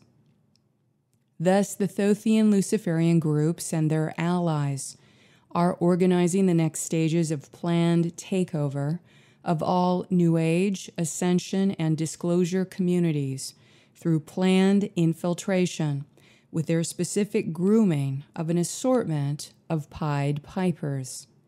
This controlled opposition agenda will also extend to any third-dimensional organizations and public leaders with some power and influence that are connecting the larger dots towards seeing and understanding the key players that are embedded in multiple levels of planetary corruption, such as the gaslighting and propaganda schemes that exist in the many facades of the geopolitical climate that are used as cover-ups to veil the exopolitical conflicts. In conveying the greater understanding of current events and who is behind them, let us return to the first major milestone in the planetary ascension cycle with the onset of grid wars. This is the phase when the negative alien groups were put on notice that the ascension waves were indeed beginning to awaken the population on planet Earth, despite the electroshock equipment and fences they had in place as the net. Harmonic convergence begins Luciferian task force. Since the harmonic convergence in 1987, there has been a specific space task force assembled by Thothian Luciferians and members of the Galaktikus Föderáció to fully control the information given to the awakening population for the purpose of complete takeover of the New Age, Ascension, and Disclosure movement. A comprehensive, multiple-pronged, militarized approach was organized in order to gather and collect all of the technological and human resources that would be necessary to build an extensive artificial neurological network with silent sound technology. This would be used to target starseeds and indigos, as well as control all transmissions of channeled material that would be sent to the awakening population in the guise of friendly ETs, ascended masters, and even deceased famous figures in human history. As the ascension cycle intensified and humanity was being monitored, many friendly enemy deals were made to enlist the further support and resources of the reptile insectoid collectives to call the public into submission, with implantation of assorted mind control techniques and technological fences. Although these groups have their own separate agendas, these enemy deals made them allies and were primarily headed by the most hostile Dragon Moss and Zeta Draconians from Orion. Thus, many people on Earth were and are contacted by human and non-human imposters comprised from these operations that are in military alliance to gaslight and lie to the Earth people about many ongoing themes of global concern for the purpose of intelligence handling and controlled opposition. These operatives have infiltrated many areas of the New Age, Ascension, and Disclosure community. They are on the ground and in space, hidden behind the many false front organizations in which their primary job is to attack, dismiss, and debunk unapproved topics through mass propaganda and character assassination schemes.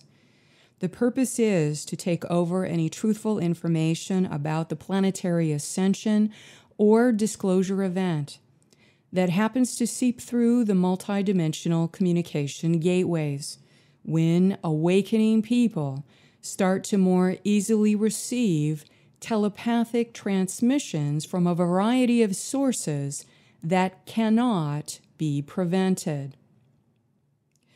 Even reasonably benevolent entities that were in communication with assorted channelers purposely lied to the New Age population out of fear that our spiritually immature, violent, warring civilization would infect and harm their civilizations. As a result, they were distressed enough to keep Earth humans in the consciousness pen, afraid of what would happen if we were to be let out of the frequency fences into the higher dimensions as a collective race consciousness. Like in the game Telephone, by the time the original off-planet transmission of an authentic message was being received by the person being contacted on the Earth's surface, that intelligence had gone through multiple filters and fences on several dimensions, along with several alien handlers, decoding the acceptable content and deleting or manipulating many of the truthful facts. By the time the information made it to the telepathic human that was channeling on the Earth plane, the information had been tampered with by several intermediaries. Without the awareness of the basic principles of psychological warfare and fear programming being waged against the general human population by the negative alien agenda, humans have been very ill-equipped to navigate through the Thothian infiltration. This is made more difficult with so few people being willing to discipline the focus of their minds or taking responsibility to clear their own inner shadows. The end result is that very little truthful, accurate, high-quality information was being disseminated by those people with reasonably good intentions, who were acting as the intelligence anchors for sharing channeled information or related research material in the New Age, Ascension, and Disclosure communities. Infiltrating the New Age movement. When it became clear that there was no way to stop the planetary ascension cycle that would commence in early 2000, more friendly enemy deals were made. This allowed the Thothian groups to expand their resources towards directly targeting awakening starseeds and indigos, as well as began to infiltrate and hijack the growing New Age movement. As the platinum ray and higher frequency transmissions were streaming into the planetary grid network, simultaneously the Thoth group enlisted the support of the Galactic Federation crew to oversee the entire New Age channeling movement, in which transmissions were intercepted and infiltrated as faux greeting teams from supposedly friendly ETs.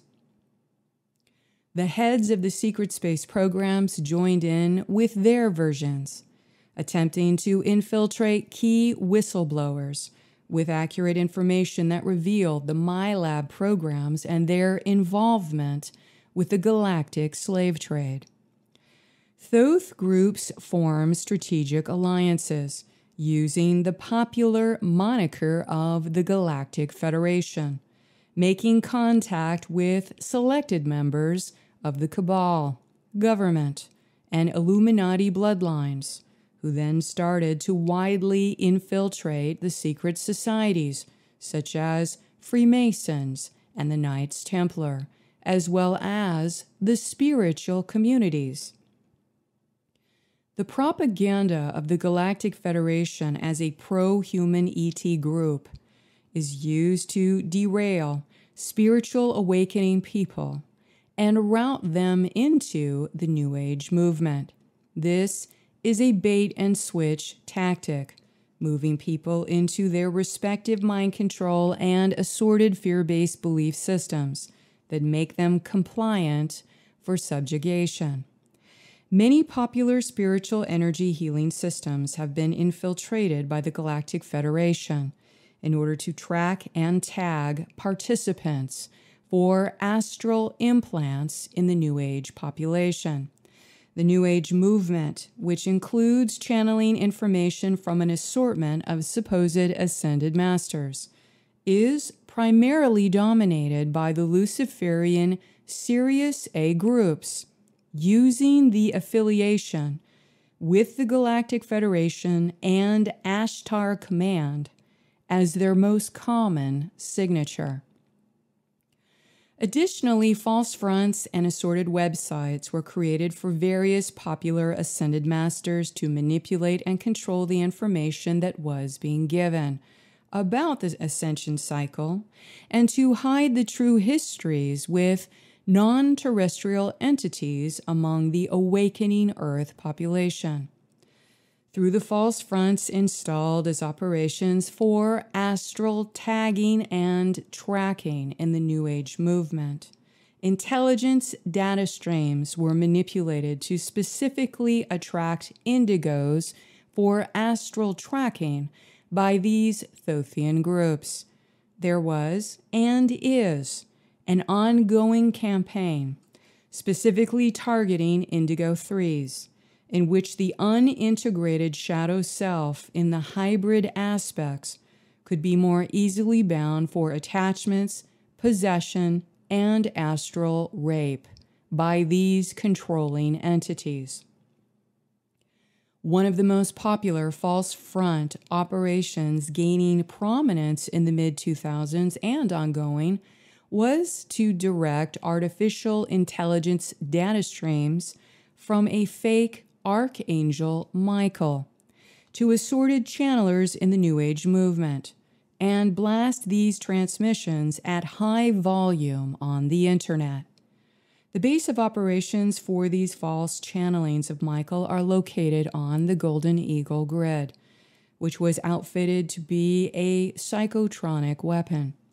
This is used for transmitting disinformation to mislead the public, or small nuggets of truth laced with poisonous lies to damage discernment.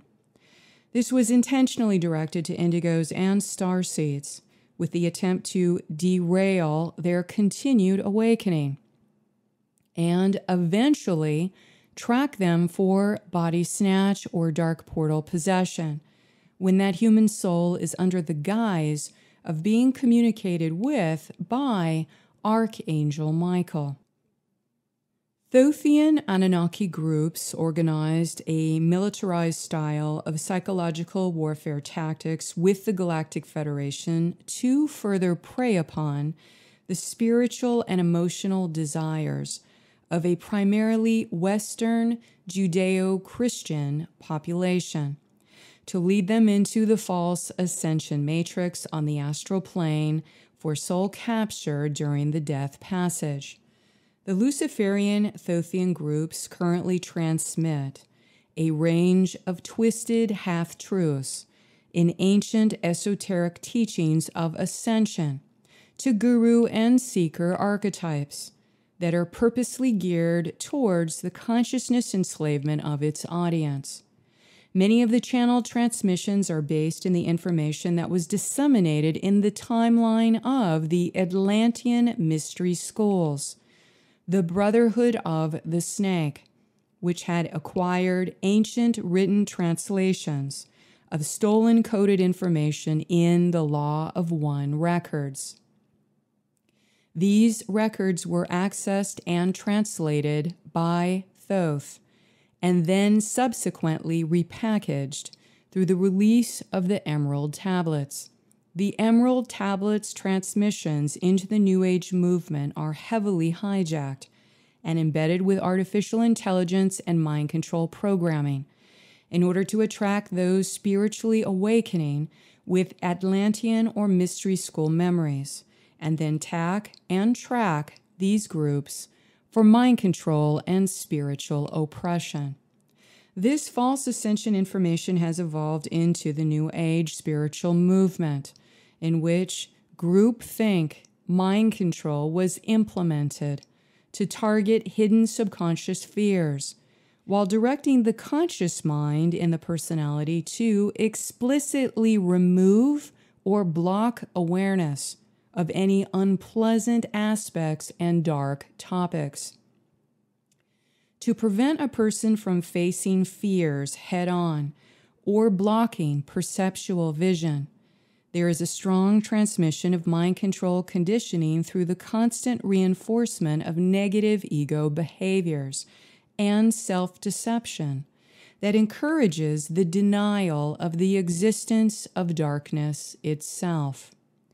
The New Age groupthink that is cultivated by the Thothian Anunnaki groups is polarized in astral delusions of bliss and complacency, which further encourage the harmful states of fear-based denial and deception. These systems reward the lack of personal responsibility for one's actions and the continual refusal to address the dark, unpleasant, and shadow aspects of reality. Most people who live in denial of the existence of the darkness in its many forms are absolutely terrified to face the true and accurate facts of what is happening on the Earth during the planetary ascension cycle. The people that are the most terrified of darkness or traumatized by fears are the most prone to the New Age mind control hijack. Unresolved and buried fears necessitate forms of denial for those that are too scared to face their fears, and thus they will defend their false beliefs at all costs, because the belief system is what gives them the illusion of safety. Denial is putting up a thought barrier and arguing against an anxiety-provoking stimulus by stating it doesn't exist. Denial is refusing to perceive the more unpleasant aspects of the external reality. People that are stuck in the New Age hijack of denial tend to also use spiritual bypassing as a way to explain away uncomfortable feelings. Spiritual bypassing. Spiritual bypassing is an act of denying the truth in the name of higher consciousness as per the New Age belief system, such as the refusal to help others or have compassion for those that are suffering. As an example, this commonly happens to the victims of satanic ritual abuse and black magicians, who are many times told by the New Age groupthink that they brought these dark attacks on themselves because of their karma or negative behavior. This is generally explained away flippantly because the situation is considered to be negative and that forgiveness must be administered. Yet people are not willing to explore the negative energy in the situation because it is believed to lower one's vibration. Spiritual bypassing is generally an ego defense mechanism used by people that identify as light workers or on the ascension path, who are unwilling to see negativity or look at unpleasant truths happening around them. They consider these unpleasant truths to be negative energy that lowers their personal vibration, so choose to ignore them and pretend they don't exist. They label these events or classify those people that are truth seekers, that share this level of information with others as fostering negativity and fear. As a result, they tend to be apathetic people easily manipulated by dark forces with a weakened moral character and lower ethical standards in helping their fellow human, because their version of reality is selective or even delusional. Spiritual bypassing is an act of pure egoic selfishness in the guise of projecting oneself as an evolved and higher consciousness person. The profile of this person is that they ignore or downplay certain events they consider negative in order to protect themselves from being mentally or emotionally triggered. As a result, they deny the truth or make convenient assumptions in order to rationalize the reasons that the tragic event has happened to another group of people. Usually the blame is squarely placed on the victims, without any feelings of empathy or compassion. As an example, it can be assumed that children being used as sex slaves or for satanic ritual abuse have karmic reasons for being killed. Therefore, they don't have to do anything about it because they need to maintain their high vibration, and all is in divine order. Weaponization of the New Age. During the Ascension cycle, many of us have gathered on the earth to find out the truth, to reveal the true memories and accurate histories that have been stolen from humanity, and to find out exactly who is accountable for these tragic events in which the minds, identities, and spiritual bodies of the souls of Tara were absconded with, damaged, and used in a consciousness prison. The prison acts as an energetic farm in which to power up an assortment of artificial realities for a gang of psychopathic and parasitic bullies, such as the Luciferian, Thothian Anunnaki, and Galactic Föderation, along with an unholy alliance made with an assortment of neighboring, intruding, non-terrestrial groups that are willing to participate in the galactic human slave trade and barter for Earth resources. For these organized groups that serve the Thothian Luciferian, Galactic Föderation, and related negative alien agendas, the most important goal was to ensure that the majority of the Earth humans would not awaken to realize that they were in a consciousness prison. Thus, it was very important to relay information that would divert people away from remembering what had truly happened to them and how they ended up in the mind control prison. Thus, the militarization of psychological warfare tactics was extended as an umbrella to cover many unapproved topics that were surfacing as a result of the shifting consciousness happening during the Ascension cycle. The topics of the New Age, Ascension, and Disclosure were largely considered taboo in the controlled press of the mainstream media and remain untouchable. Untouchable means that if a prominent person makes a public statement on a topic that is considered untouchable, no matter if it's accurate and honest, that person will be crucified publicly and threatened privately. They will potentially lose their career, status, and standing in their community and among their group of peers.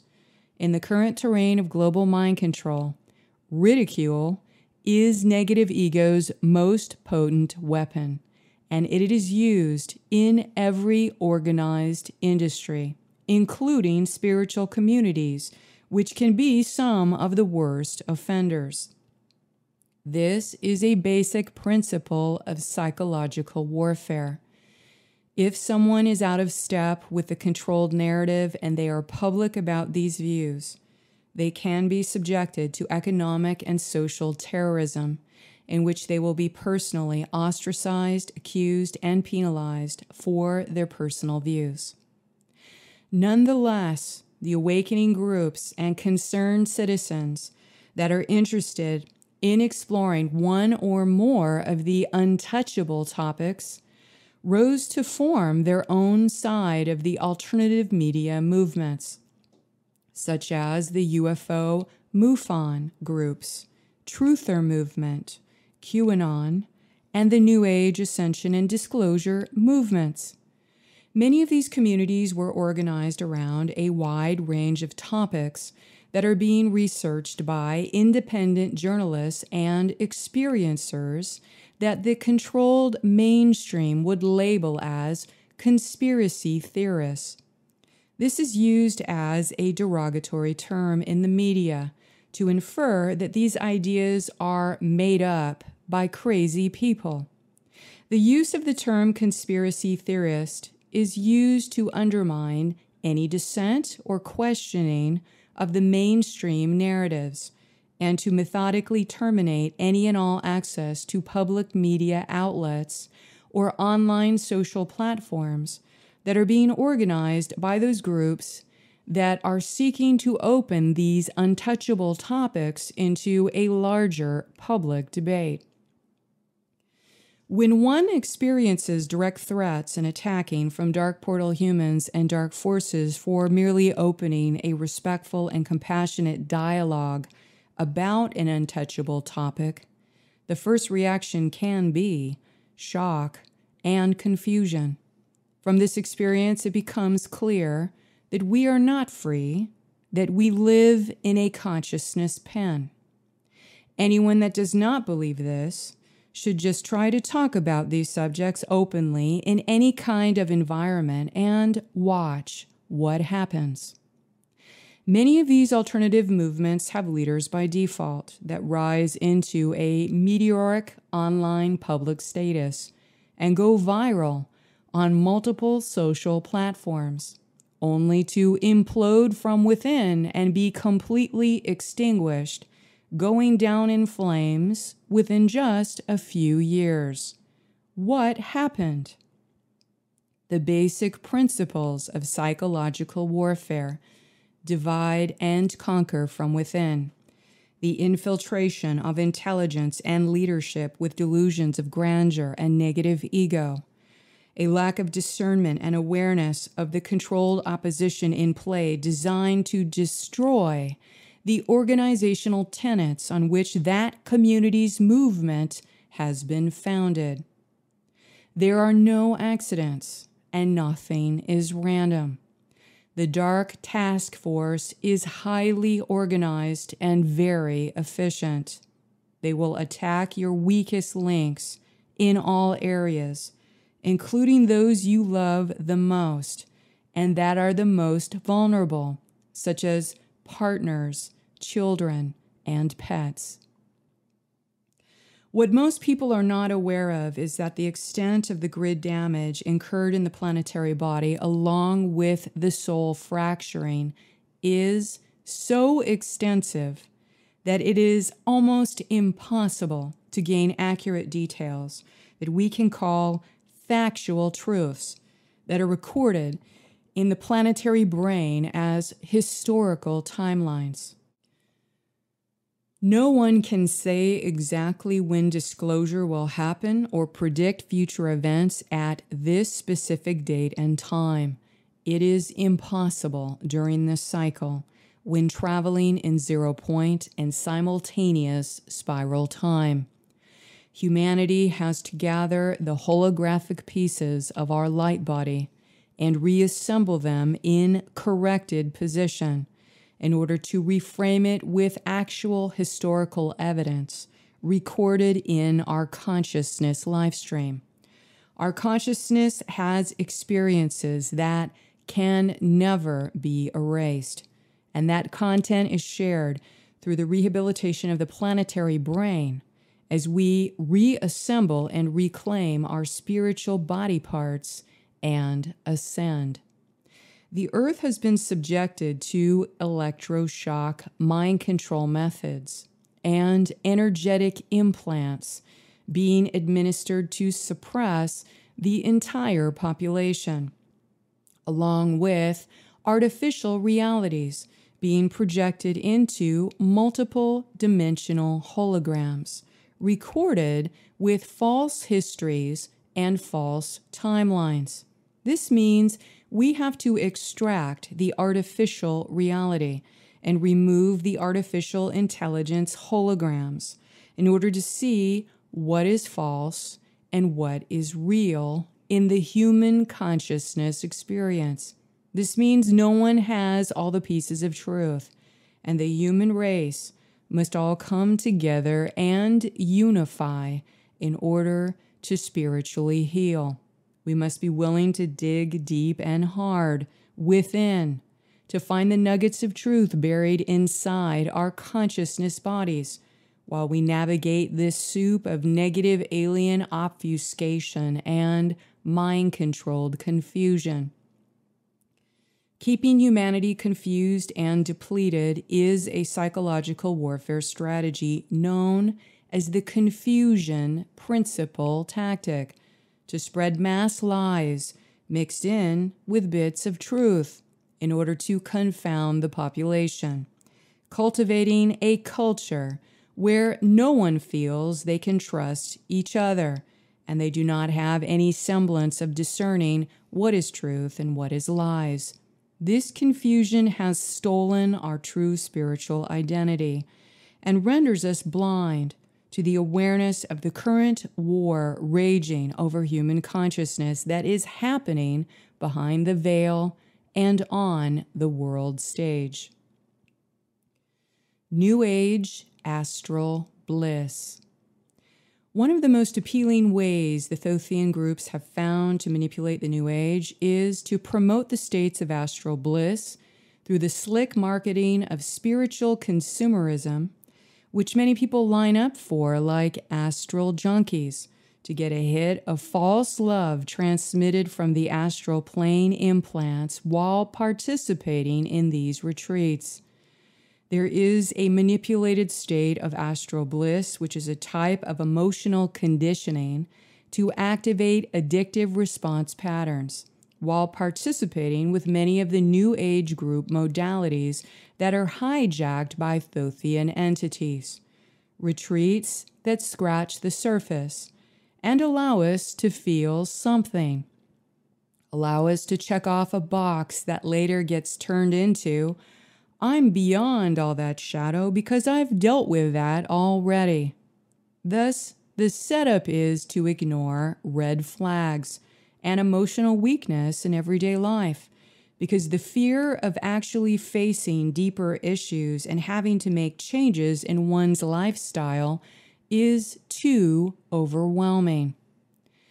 Spiritual development is about getting the negative ego out of the driver's seat and being open and willing to feel the changes that need to actually happen while being honest with ourselves. If we are really being honest, we may know we need to change, but we will be faced with a test of self-responsibility. In the consumer spiritual market, we can transfer that responsibility onto something else and pretend that what we are actually doing was something spiritual because we paid for a product or listened to a guru type that promised awakening.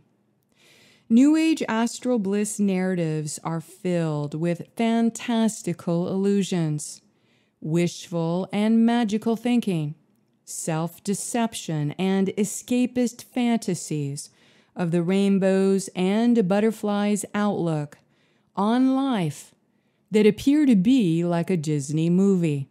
Many times, severely emotionally wounded people are led into the New Age, where they are not interested in healing themselves or taking responsibility for their behaviors.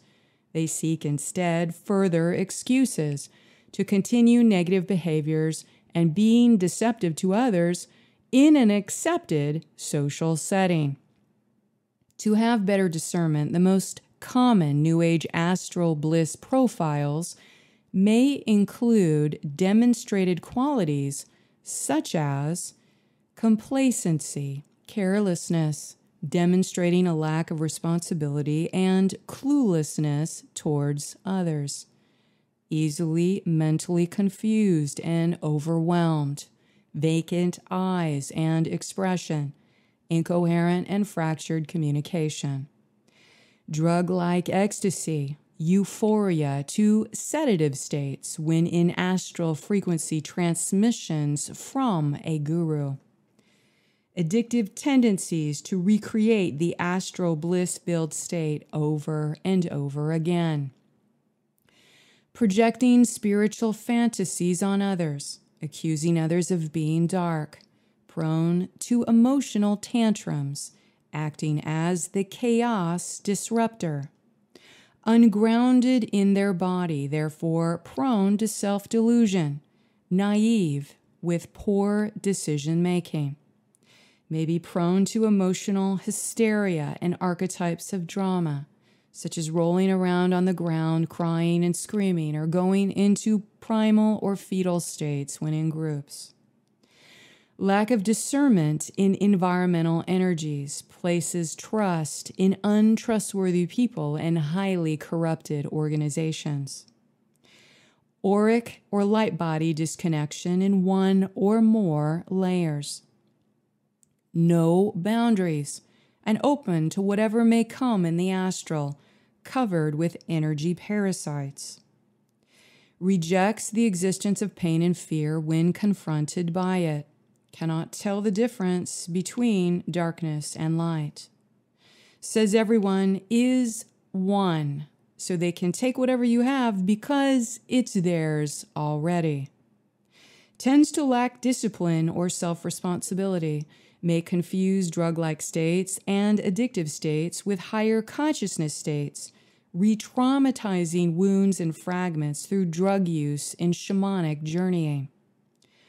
Holier than thou with prideful self-importance, declares they are on a spiritual mission and that gives them permission to treat others badly. Hedonistic or bohemian personality, a total sensualist nature, following the highest excitement.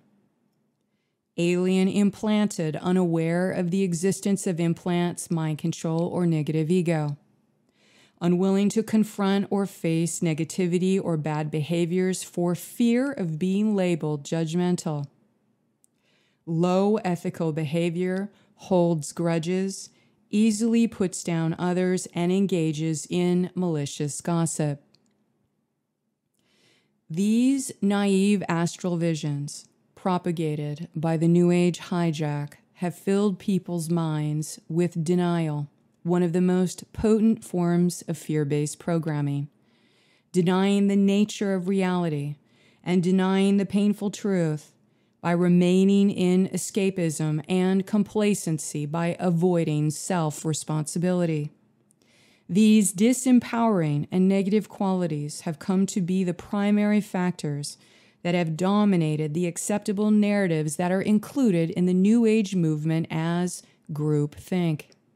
Some of the New Age material has promoted shocking emotional damage to people in this way, by positively rewarding negative behaviors and unethical conduct, such as spiritual bypassing, as acceptable norms in the management of the spiritual community. There is a delusional psychosis that is spread and promoted to shape and reinforce very negative behavior as acceptable behavior in some of the New Age circles, in order to groom these people as hosts and sleepers for serving the Thothian Luciferians. The New Age hijack is what has been created in groups who refuse to grow up or to become accountable for their behaviors and responsible for their lives, thus committing to a personal value system that evolves into spiritual maturity and self-integrity.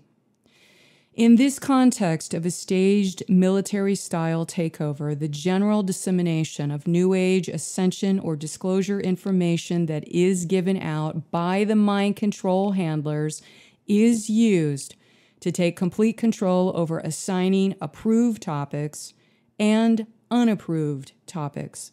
Some of these fringe topics are being made increasingly acceptable in the mainstream, gaining larger audiences from massively growing commercial industries, as New Age themes have been parlayed into multiple million-dollar branding opportunities. As an example, after the success of a hit televised show, It is now acceptable to talk about ancient aliens that were involved in human history a few thousand years ago. But it remains unacceptable to talk about aliens here on Earth with us right now. Battle for disclosure and controlled opposition. Humanity is enduring a hidden, multidimensional battle for disclosure, which is gradually happening as the collective consciousness shifts into higher dimensional planes as the result of the ascension cycle. It is evident that there is a hijack of the disclosure movement in order to gain total control over how that particular content is being shared with the public. This is occurring via the spreading of familiar narratives and the same propaganda tactics that are used for the purpose of psychological manipulation of the intended audience and the key players. For propaganda to be effective, it has to have a mouthpiece. There must be key players or persons in positions of power with significant control over mass communication media who are thought to have credibility with a large audience that makes them money. Controlled opposition is the predictable manipulation tactic of placing key people in key positions and into leadership roles of a particular movement, who many times have suddenly appeared out of nowhere and offered the public incredible facts or amazing nuggets of truth. Maybe it is a pundit personality looking to gather a large online following through disseminating the cabal wars through the QAnon movement. Maybe it's a guru personality offering DNA activation and the ability to manifest anything you want. As a result of the sensationalism, marketing, or other methods to deliver this level of information, they gain power and influence from the amount of people that have gathered, along with the online clicks and money that is spent on their products or watching them at events. Power and influence are forces gathered through which they become a Pied Piper, a person that is celebrated, worshipped, or made into a hero, seemingly leading gullible people into any direction, when ultimately they were placed there as a wolf in sheep's clothing to derail and hijack the original goals of that movement. The strategy of controlled opposition works best under circumstances in which the masses are gullible, credulous, lack critical thinking, and are unable to connect the dots and see how the actions and inaction or manipulation of the information from the controlled entity is actually benefiting the controlling entity. Deception Tactics 101 are used to generate mental fabrications and emotional reactions intended for seizing control, power, benefits, and advantages at the victim's expense. That may be to intentionally spread disinformation or outright lies to stimulate emotional reactions, so people do not use critical thinking in discerning the quality or truthfulness of the information they are being given. The golden rule of deception is management of the other person's perception, such that they do not know any deception is happening and accept whatever you tell them or spoon feed them as truthful. If we don't realize that we are being lied to, we are at a disadvantage. This blocks out our higher discernment in determining the quality of people and objects that are emanating these combinations of forces that are dark or light, positive or negative, alien or human, or anything else for that matter. The disclosure movement has been intentionally shaped into the left brain composite of the branch of alternative researchers and presenters, who still operate on the presumption that the scientific method promoted by academia is credible, and attempt to deliver evidence-based information that can be corroborated through multiple parties of expert witnesses. The movement towards disclosure is predominantly geared towards those males that are polarized in their mental body and masculine energy, the intellectual profile that rely on the sole basis of their physical body's 5 main senses. If they can see it in the visible light spectrum, well then, they'll believe it. Thus, the primary profile of key people that are populating the disclosure movement tend to be 3D fact finders and researchers and not direct experiencers. Hence, many are not primarily interested in spiritual development or expanding consciousness. This provides a blaring blind spot for dark manipulation to incite negative ego behaviors, and dominating egos run amok as the result of gaining some power and influence, where promoting a brand, merchandise, or online clicks are more important than actually having personal integrity and delivering high-quality, truthful assessments of the current conditions we find ourselves in.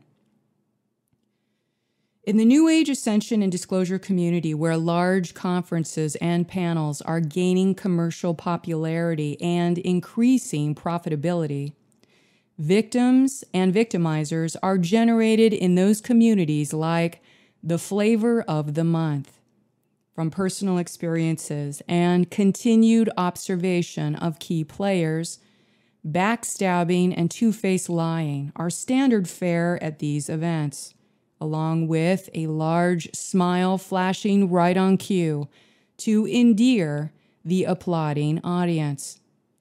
Most seasoned presenters with some semblance of personal integrity and ethical conduct learn very quickly that the majority of the people on these circuits are not your friends or peer group. They will turn on you quite viciously if you deviate from their approved topics or narratives, or if you are perceived as threatening to their power base. Some of the most hostile, mind-controlled people are on these panels and in these communities, and many are being directly controlled by the Thothian groups. Thus, they are highly reactive and emotionally explosive when they feel they are being challenged in any way. Nevertheless, the disclosure event must eventually happen in order to reveal the deceptions, fraud, and crimes against humanity made by those humans and non-humans that have conspired to covertly generate global human slavery and mind control by implementing the blueprint of the negative alien groups for instigating world suffering for the purpose of creating a consciousness prison. Full disclosure event refers to the highest level of extraterrestrial disclosure to Earthlings that reveals the most detailed scenarios of our true hidden extraterrestrial human galactic history, not the manipulated negative alien version of the archontic deception strategy that is used to control the mainstream historical records and enslave the human population since the Sumerian Egypt invasion.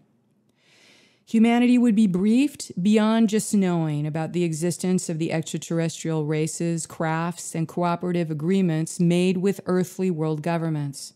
Additionally, humans would be re-educated to know about these negative alien groups, secret space programs, human trafficking, mind control, transhumanism, and artificial intelligence agendas, DNA and genetic manipulation programs on planet and off planet, how Earth, human resources, and technology are used as barter to trade with a variety of off-planet civilizations and extraterrestrial species.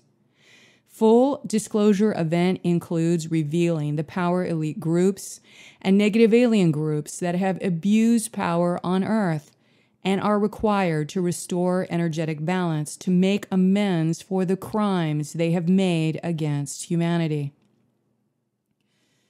To stop the targeting of individuals attempting to disseminate the truth by crippling them financially, socially, and otherwise is another reason why disclosure is so important for those of us that seek to know the truth above all. It would remove a huge burden of threats and attacks to those of us under the assorted umbrella of the truth communities that are giving all of our time and energy. That is our life's work to support full disclosure of this information to be freely given to the Earth population. If people were not being lied to, but being re-educated towards the content that includes disclosure, they would be much more open and willing to comprehend the laws of nature and to see how the current death culture was engineered to violate those laws in order to enslave all of humanity. Much of what we see harming people in the world today could be stopped with only critical thinking, common sense, and the ability to reduce some selfishness and greed. Speaking of selfishness and greed, in order to better understand the Thothian Luciferians, the T entities, and the Galactic Federation historical timeline tragedies on planet Earth, we must go back in time to discover the original meaning behind the title of Lucifer. Who is the original Lucifer? The original use of the title Lucifer originates from the collective races that are from the Nibiruan lines of Anunnaki races that further merged with the Thoth-Enki Anunnaki and fallen Seraphim races. During the last rounds of angelic human seeding on planet Earth, the Thoth-Enki Anunnaki groups had entered into agreements with the Emerald Guardians in which they requested rehabilitation of their representative race lines through intending to participate in the rehabilitation and regenesis of their DNA. However, when these DNA regenesis and genetic spiritual healing programs were to begin, they immediately defected and joined the competing Anunnaki groups' genocidal programs against human beings. Consistently, their modus operandi for divide and conquer of Earth has demonstrated ruthless psychological warfare that includes perpetuating falsity, deception, and gaslighting tactics for their own agendas designed for enslaving other species. They seek full domination and power, which is their most important value system and highest belief system, to which they remain loyal as service to self. The historical timelines that include the Thothian Luciferian groups and the Galactic Federation's involvement with humanity represent a dramatic archetypal storyline of warring predators that constantly shift military position and allegiances by consistently making friendly enemy deals. They like to play two sides of the coin in double dealings with other alien agendas in order to create temporary strategic alliances that benefit their general positioning over their perceived opponents. In their mindset, their opponents are the angelic human beings of Earth, Tara, and Gaia, and those who protect them and their planetary territories, namely the Paladorians and Guardian Christic races. Thothian Luciferians highly prize playing the war game of conquest in which they are challenged by brute force and cunning strategies, fighting to win positions of power and domination over other races and planets. Hundreds of thousands of years later, not much has changed. The Thothian Luciferian groups and those with alliances in the Galactic Federation are the sworn enemies of all angelic human beings on the Earth, and have dedicated themselves to perpetuate continual warring agendas of human and Earth-based genocide. They desire to annihilate the original human silicate matrix DNA with the inner Christos, and further eradicate the original peaceful, love-based human culture by replacing it with their anti-human ideologies of war, blood sacrifice, and self-hatred. These primarily fallen angelic Anunnaki hybrid race collectives joined together to form an anti-Christos and anti-human domination agenda that evolved over multiple thousands of years into the group consciousness gestalt, which became known as the Luciferians. This alliance was made between several Luciferian collective races to work towards installing the New World Order in order to make territorial control over the Earth, prevent the planetary ascension, and ultimately destroy the original human 12-strand diamond sun DNA. This was formalized in an agreement just before staging the events that caused the Atlantean flood, and this collective non-terrestrial agreement is referred to as the Luciferian Covenant.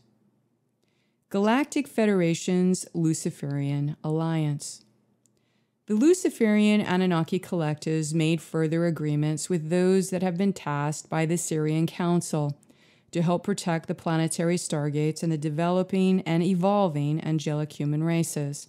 And this particular group is the Galactic Federation.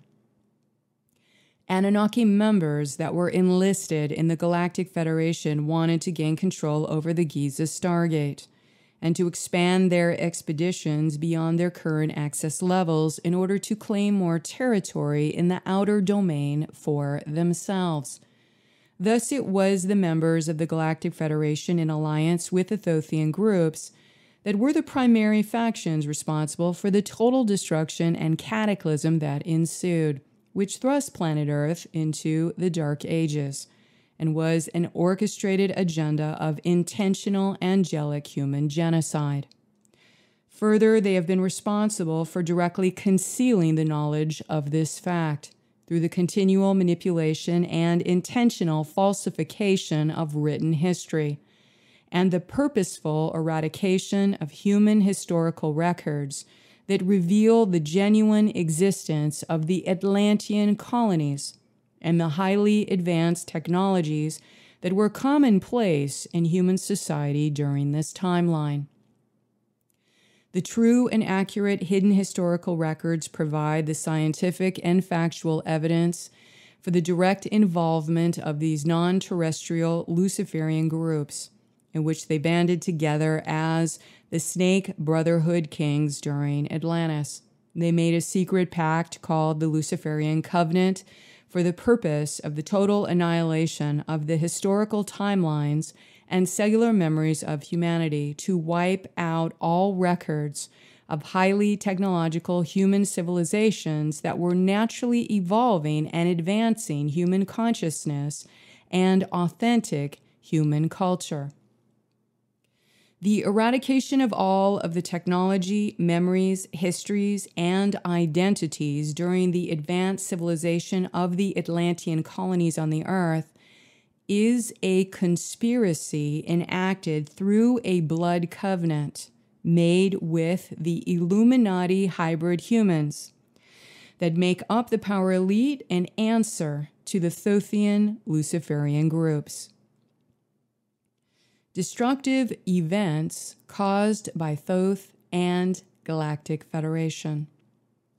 Multiple millions of years ago, the Galactic Federation worked closely with the High Syrian Council to serve as a guardian race that would help to support the seeding and evolution process of the planet Earth in its lowest density, the first harmonic universe, also called the third dimensional timelines. About 50,000 years ago, the Great Pyramid of Giza was built as a harmonic resonator chamber within an interdimensional portal system in which visiting spacecraft could time travel and access the Earth plane very quickly, especially if some kind of intervention was needed. It also marked the location of the Stargate and access to the inner Earth. During the cycle in which the Great Pyramid was built, or the pre-Atlantean times, the Galactic Federation was tasked to protect the Stargate portal and the Ascension chamber within it, and to intervene in case of attack from hostile intruders, such as the Anunnaki resistance. However, the true intention behind the involvement of building and maintaining these technologies on the Earth's most important Stargate was to be exploited for a full domination agenda carried out covertly by the Thothian Luciferian groups. The Great Pyramid was a mystery school for the Blue Flame Melchizedek spiritual ascension programs, and to help accelerate DNA assembly for portal passage through the inner Earth portal that was located under the Sphinx. Some patriarchal factions of the Anunnaki Melchizedeks were influenced by Thoth and disregarded the Law of One teachings. Thus, they came into direct conflict with the Blue Flame Melchizedeks that had direct access to these portals.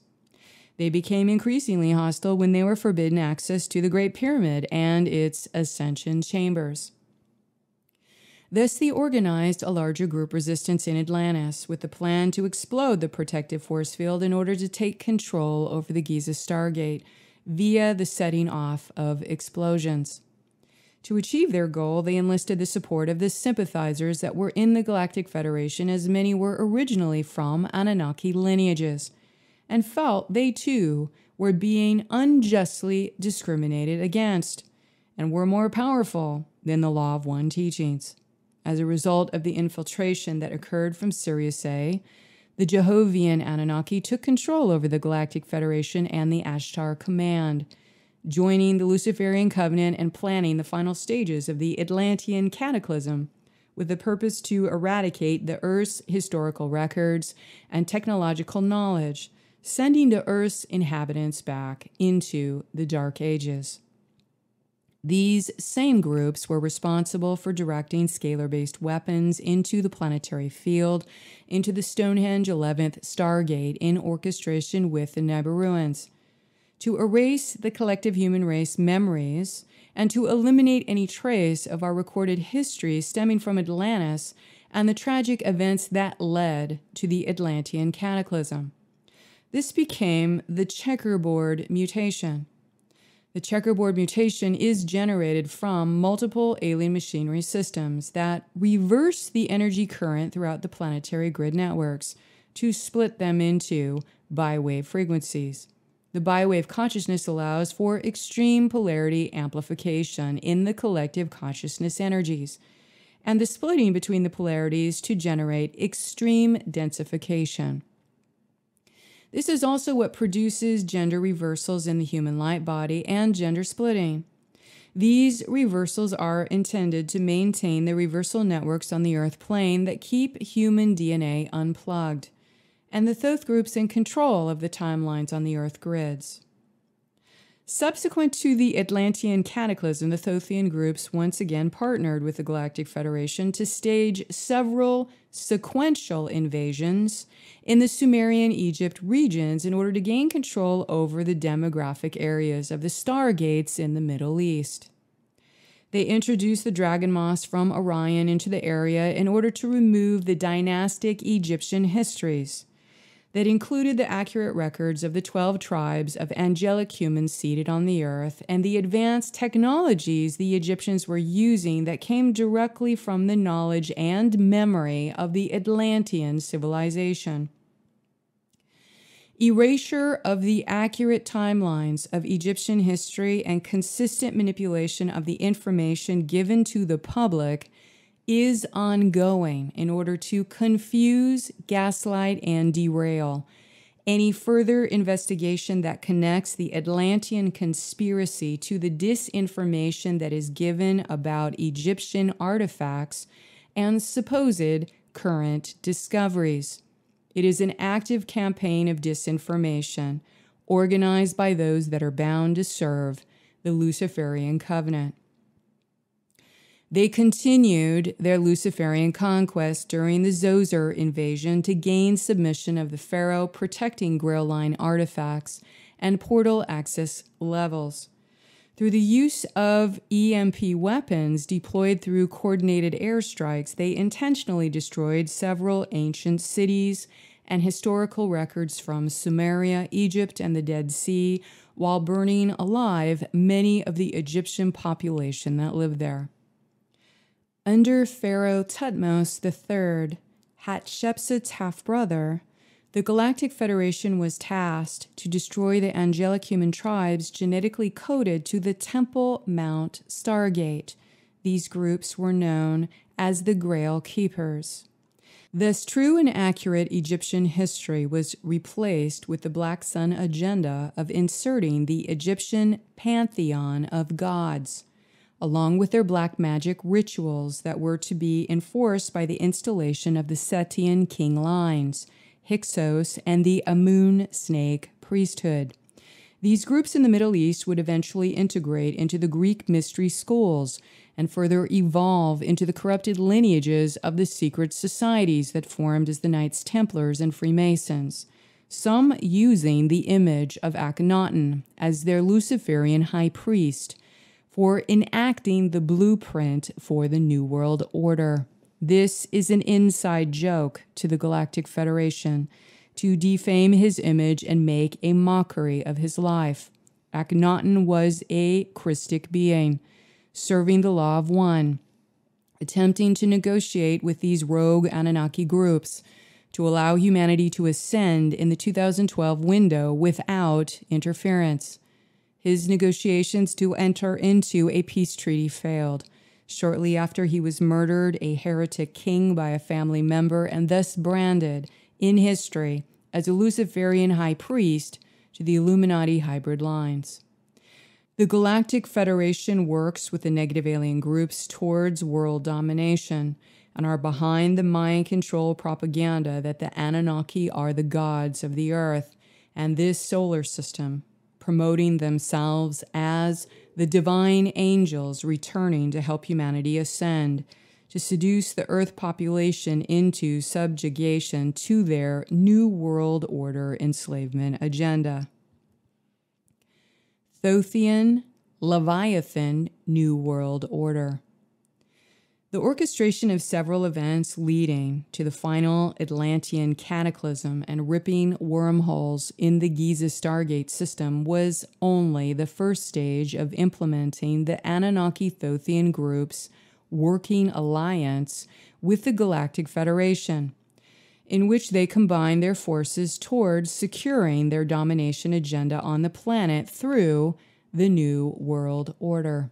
The Thothian Luciferian group specifically groomed the Illuminati hybrid lines to be their representatives and to be the ground crew carrying out the physical tasks required to gradually implement the consciousness enslavement blueprint of the New World Order, to be fully executed during the pinnacle stages of the Ascension cycle.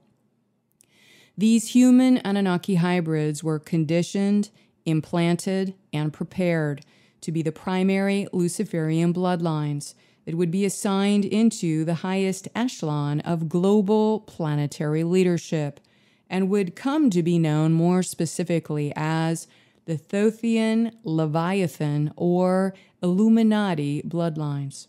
The Luciferian cultivated Thothian Leviathan bloodlines were sent to the North American continent to gain control over the Sarasota Grual Stargate and prepare the groundwork of what would become the United States of America. This demographic location was designated for laying the architecture of the New Jerusalem, as controlled by the Leviathan entities, for the purpose of building the main control pillars of society upon the North American ley lines that supported the consciousness blueprint for ultimately manifesting their vision of the global New World Order. The United States landmass was chosen as the epicenter for Thothian and Leviathan entities, command central for implementing the programs of the military-industrial complex and black operations that joined humans and non-humans into several covert intelligence programs and secret space programs. The United States became the primary world military power under their covert leadership in order to prepare for the final conflict or Megiddo battle, which was for gaining complete control over the Earth and humanity when the stargates opened and the planetary ascension was underway.